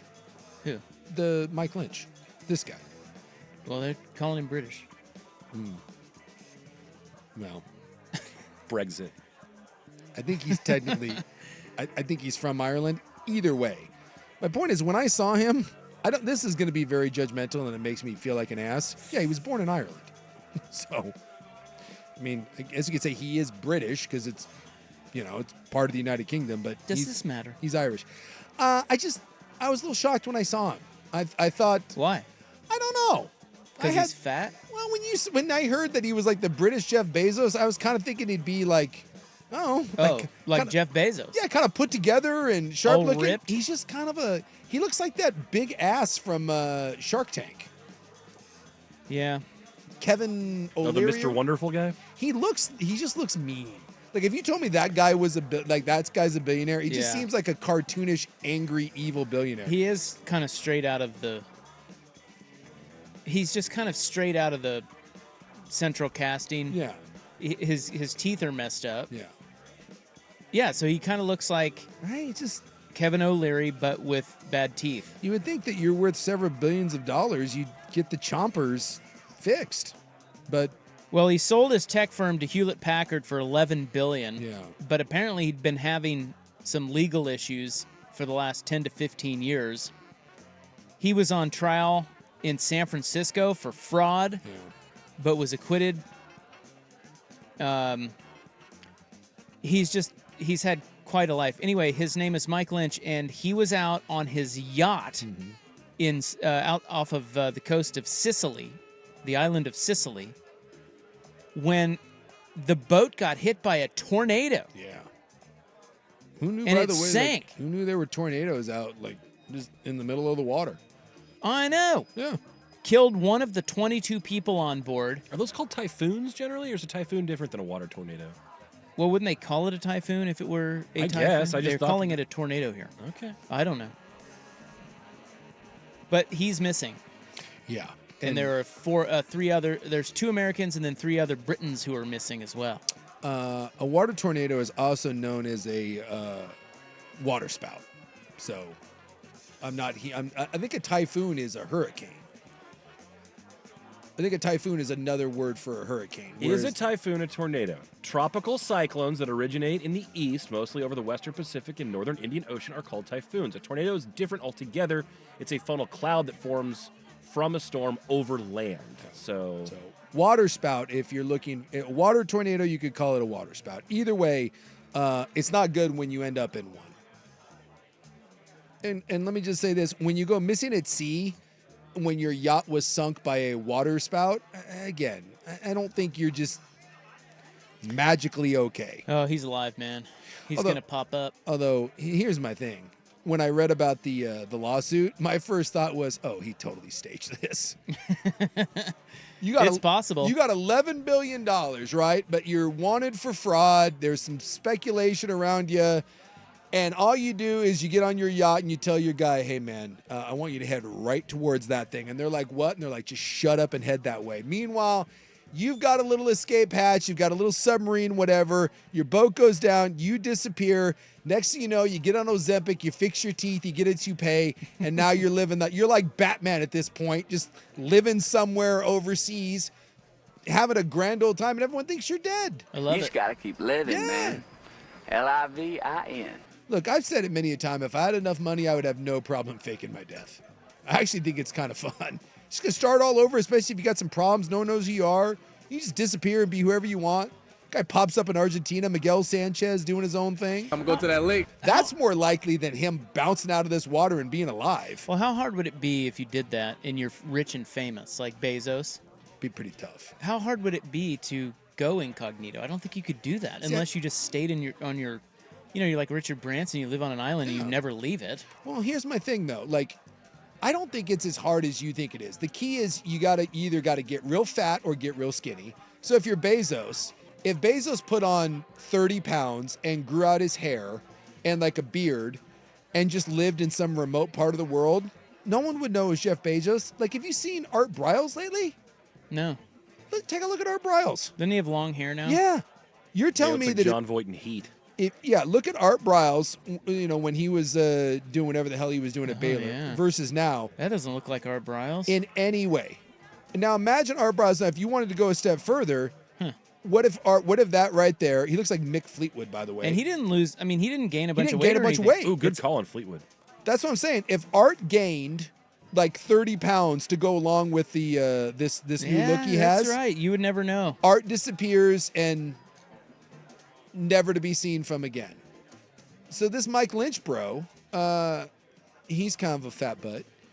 He loses 40 pounds, gets some hair and a beard, fixes his teeth. No one knows. No one. You might be onto something. Yeah. He's alive. Did you see in the story it said that the yacht, quote, and this is in quotations, suddenly sank. Yep. Most likely due to terrible weather conditions. Suddenly sank? And they only killed one person. Exactly. Because they had to take a life in order to make it seem real. Yep. And then he got away with the 2 Americans and the 3 other Brits. Yeah. Perfect escape plot. And they're just gone. And then the others are like, we don't know what happened, and they're alive. Yeah. Look, I'm just saying Here's the situation. There was some sketchy things around the $11 billion sale. Am I wrong? He was extradited from Britain to the U.S. last year to stand trial. Yeah, it sounds like he's a pretty shady dude. Right? So, look, I guess we'll never know. I'm being dead serious. I got $11 billion in the bank. No, you don't. No, but if I did, follow me. If I got $11 billion and the U.S. comes calling for me and is like, hey, we don't like what's going on here. We need you to come back here. You got to stand trial. You may go to prison and lose your $11 billion. Guess what I'm doing? I'm sinking a yacht. I got no problem going down. I don't think it'd be that hard either. Tip you extra for making it look good. Exactly. Yeah, someone's saying facial surgery. Is it that hard to get a nose job? The key, though, is just the weight loss thing. Gain weight, lose weight. Because we've all seen that. If you do a 30-pound fluctuation, one or the other, you look like a completely different person. The other thing, though, is staying under the radar, off the grid, like not leaving a digital trace of yourself, if that's what you're really all about. Well, I got $11 billion. I'll just put that in there in straight cash, homie. And I'll tell you what, I'm not going to Ireland. I'm hanging out in I don't know. I'm going down to the Azores or something. I'm hanging out in Jakarta. With DB Cooper. Exactly. You're telling me if you're roaming around somewhere in the Philippines that anyone gives 2 Fs who you are? You don't go to, I'm not hanging out in Dubai or whatever. I'm not going to where the rich people go. Nah, I'm just living the life somewhere. All right, what happens when your pilot can't land the plane? Well, you take over. I got this. Here's Buck. Now, from the Fan Sports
And reminding us, in your point here of it wouldn't be that hard to disappear.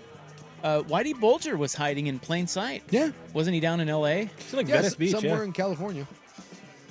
Had a bunch of money stuffed in his walls. Yeah. Whitey freaking Bulger. Yep.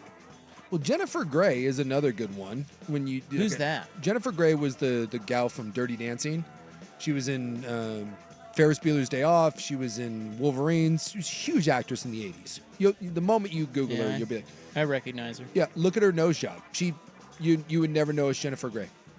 Completely different person. And she said it ruined her career. Oh. She got a nose job because she had a really kind of unique nose. Doesn't look anything like her. Doesn't look now, anything granted, like her. she's much older, but Yeah. Doesn't look anything like her. Renee Zellweger's got this going on right now. Did a little plastic surgery. Looks nothing like her. I haven't seen her in a while. Yeah, she looks like she sucked a lemon. Yeah. Very pinched face going on. So, if you've got some money, dude, disappearing, not hard at all. And like I said, I think it'd be kind of fun. Just vanish, start all over, brand new name. The key is you just go find like some, not that I've looked into this, but you go find like some kid that died at an infant and you take their social security number. Taking lives. You take their name. No, you don't take their life. No, the movie Taking Lives the movie Taking Lives with Edward Furlong, and I think Angelina Jolie was about that. It was someone who he was like a serial murderer. He would kill people, but then he would take their identity. Yeah. So, yeah, you just find someone that died, fairly young, and you just assume their identity, and you go about, because when you're a kid, you don't have any credit history or whatever, so it's not like there's anything to come back. Like you find someone that died, within the first couple weeks, and apparently that's how you do it. You fill out some paperwork and away you go. Are you planning to run off? No, I'm just saying I've looked into it. I think I'm fascinated by that. I think that's a very, very interesting thing that people can do it. And like back in the day, it was way, way easier. Like Chris Rock does a bit on this where he talks about like if you wanted to like start a new life, you just had to move, like back in the day, you just had to move like 2 towns over. Totally. You would just like leave your family, and then like it turns out like you were just living like 30 miles away, but no one knew any different. Now it's a little bit harder, but people still do it. And again, the Whitey Bulger thing, there is a lot of small towns up in Alaska that I am convinced are nothing but felons and people looking to disappear. Everyone keeps to themselves. Everyone is named John, or their last name is Smith. I listened to a podcast series on this, like specifically in Alaska and those really heavily wooded areas, and even like law enforcement doesn't want to go around some of those places. Everyone, there's places that people go just to be left alone, and you can find them. Yes. I love it. And no one has a backstory. You don't ask where people are from. Everyone has very generic names. It's what's your name? Jim, Tom. What's your last name? Shut the hell up. And as long as you can be part of the little community, right? Whatever you mind your little, P's and Q's. Keep your head down. You keep your head down, and maybe you're the one that, trades with this person for some fish, or you help with the harvest of this. Everyone kind of minds their own business, and you can just go about it. And I think about that anytime we'd come across those little towns in Alaska, and we'd run into some of these people, and it was like, what's the backstory? But no one ever asked because you don't want to find out. But I'm convinced that there are a ton of those little towns up in Alaska that are filled with people that are running from bad things. So I mean, that's not even like to a foreign country. You just, like, if I had to flee in the United States, 100%, I'm going to the Great White North. I'm heading up to Alaska. Yeah. Where everyone minds their own business. I might go Mexico. It's warmer. Yeah, but I said in the United States. In the U.S.? In the U.S. There's only one New place. Mexico. It's warmer. Somebody said my brother and his wife went to Alaska. Their guide said if you go deep enough, it's basically Mad Max. Yeah. Yeah. It is true. Like if I just think about like walking my dog around my neighborhood in beautiful Portland, Oregon, and I look at some of the homes, and we've lived in that house off and on for years. Yeah, long time. And I've never seen one damn person at some of these homes, and they're I don't know, they're just weird, and there's a vibe, and it's like, who is in there? And it's probably Whitey Bulger. I am convinced that there is a home in my neighborhood that someone is a murder victim, and the murderer is living in there. This is the one I've told you before. They have the Christmas tree up. Yeah. There is a real Christmas tree that has been dead. It is sitting in their front window, and it has been there for probably 4 years now. And it just... Yeah, that doesn't sit right. It is, and I've never once seen anybody. There's no sign of life. There's no nothing. The grass and like the weeds, it's like something out of a Snow White sort of. It's almost encompassed the front of the house. We have a house down the block like us from that. They had a car parked outside that was like covered in moss and stuff. Yes. And the overgrowth, like there's vines taking over the front door and stuff. Yeah, you can only see, there's just one window you can kind of see in, and that's where you see the dead tree. Everything else has kind of been overtaken. Like if you were to walk to the front door, I'm not certain, you would have to shove your way through some things in order to get to the front door. That's how overgrown it is. And there's one car, but it's got like pine needles and that car has not moved in, same thing. I don't know if it's ever moved. And it's not in the driveway, it's in front of the house. It's such a weird setup. And every time I walk by it, I think to myself, someone's dead inside. Either someone died and no one's the wiser, or someone murdered someone in there and they're just living in there. They just quietly cleaned it up, and that was that. It's a weird beat. Think about that all the time. And I believe every neighborhood, except for like the really nice ones, has that house. We have a lot of those. Yeah. You're like, I don't know what's going on in there, but... I don't want to know. Yeah. But or I kind of do. But at the same time, you're not going to go knocking on that door. Hell no. No. I think about that every time. What would happen if I go up? Because I call it to me, it's like the Enchanted Forest house. If I went up and knocked on that door, who answers? And what do I say? Hey, just checking on you. Yeah.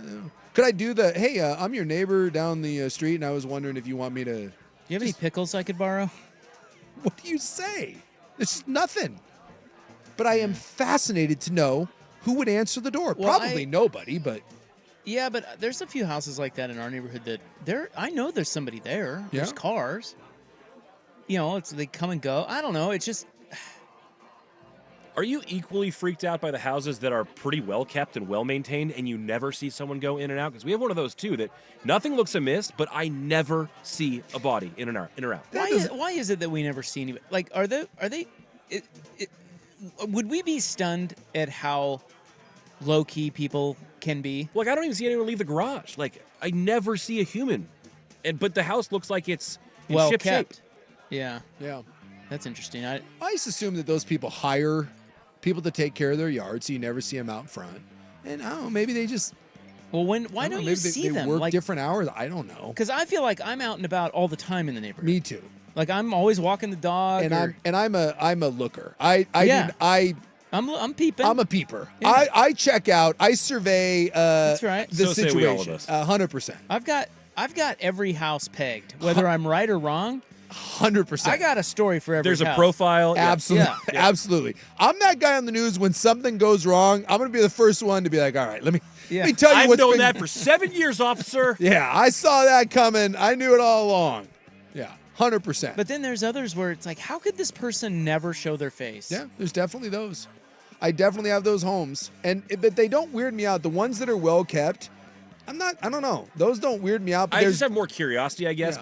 Yeah. But they're apples and oranges, kind of. But there are definitely those homes that I've lived in that neighborhood for going on 9 years.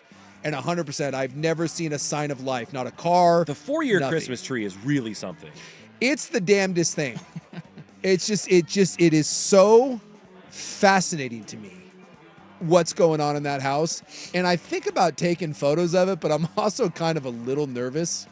I'll snap one for show's sake. Because I'm telling you, it is the front of that house and the overgrowth. The tree is one thing, but the overgrowth is amazing.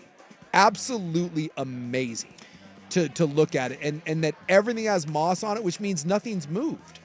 Like the pine needles and the moss. You ever had that like car that was on the side of your house you didn't move for years? Like stuff takes up like shopping. So it's abandoned. But for that long, I don't know. I mean, it's worth something, just the property alone. Dude, I'm telling you, I've been noticing this house for going on 4 years. So it's been abandoned for 4 years? Well, yeah, COVID probably took the olds out of there. Does anyone aware that, like... They're still trying to locate friends and family? Well, because my neighborhood is almost exclusively old people. It's, some of the families moving in now, but for the most part, again, all old people. If you didn't have a family and if Richard Simmons' lady dies, how long before someone would know that Richard Simmons' lady is dead? Well, it'd probably have to be a luck thing, like somebody pop by for like the water guy smells something, or I don't know. How long? I'm assuming not 4 months. years. I would say months. Yeah. I wonder if I'd get suspicious because I see Richard Simmons' lady every day. If I didn't see her for like a week, I'd be like, all right, what's up? Do I go knock? If I don't see Richard Simmons for 2 weeks, do I go knock on the door and be like, hey, you all right in here? I see her peace. Every day. I see that lady. All right, we must go. Show wraps next on The Fan.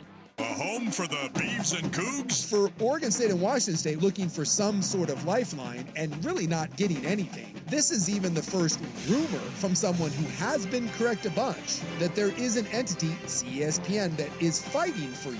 The Pac-2 could be power conference teams again. How does Oregon State and Washington State wiggle their way into that? Something to claim a conference. Talk about it and get the inside story from Portland's sports leader, 1080, The Fan. Hey, it's Suk here on an absolutely gorgeous Monday. Going to hit 80 degrees, stay perfect August day.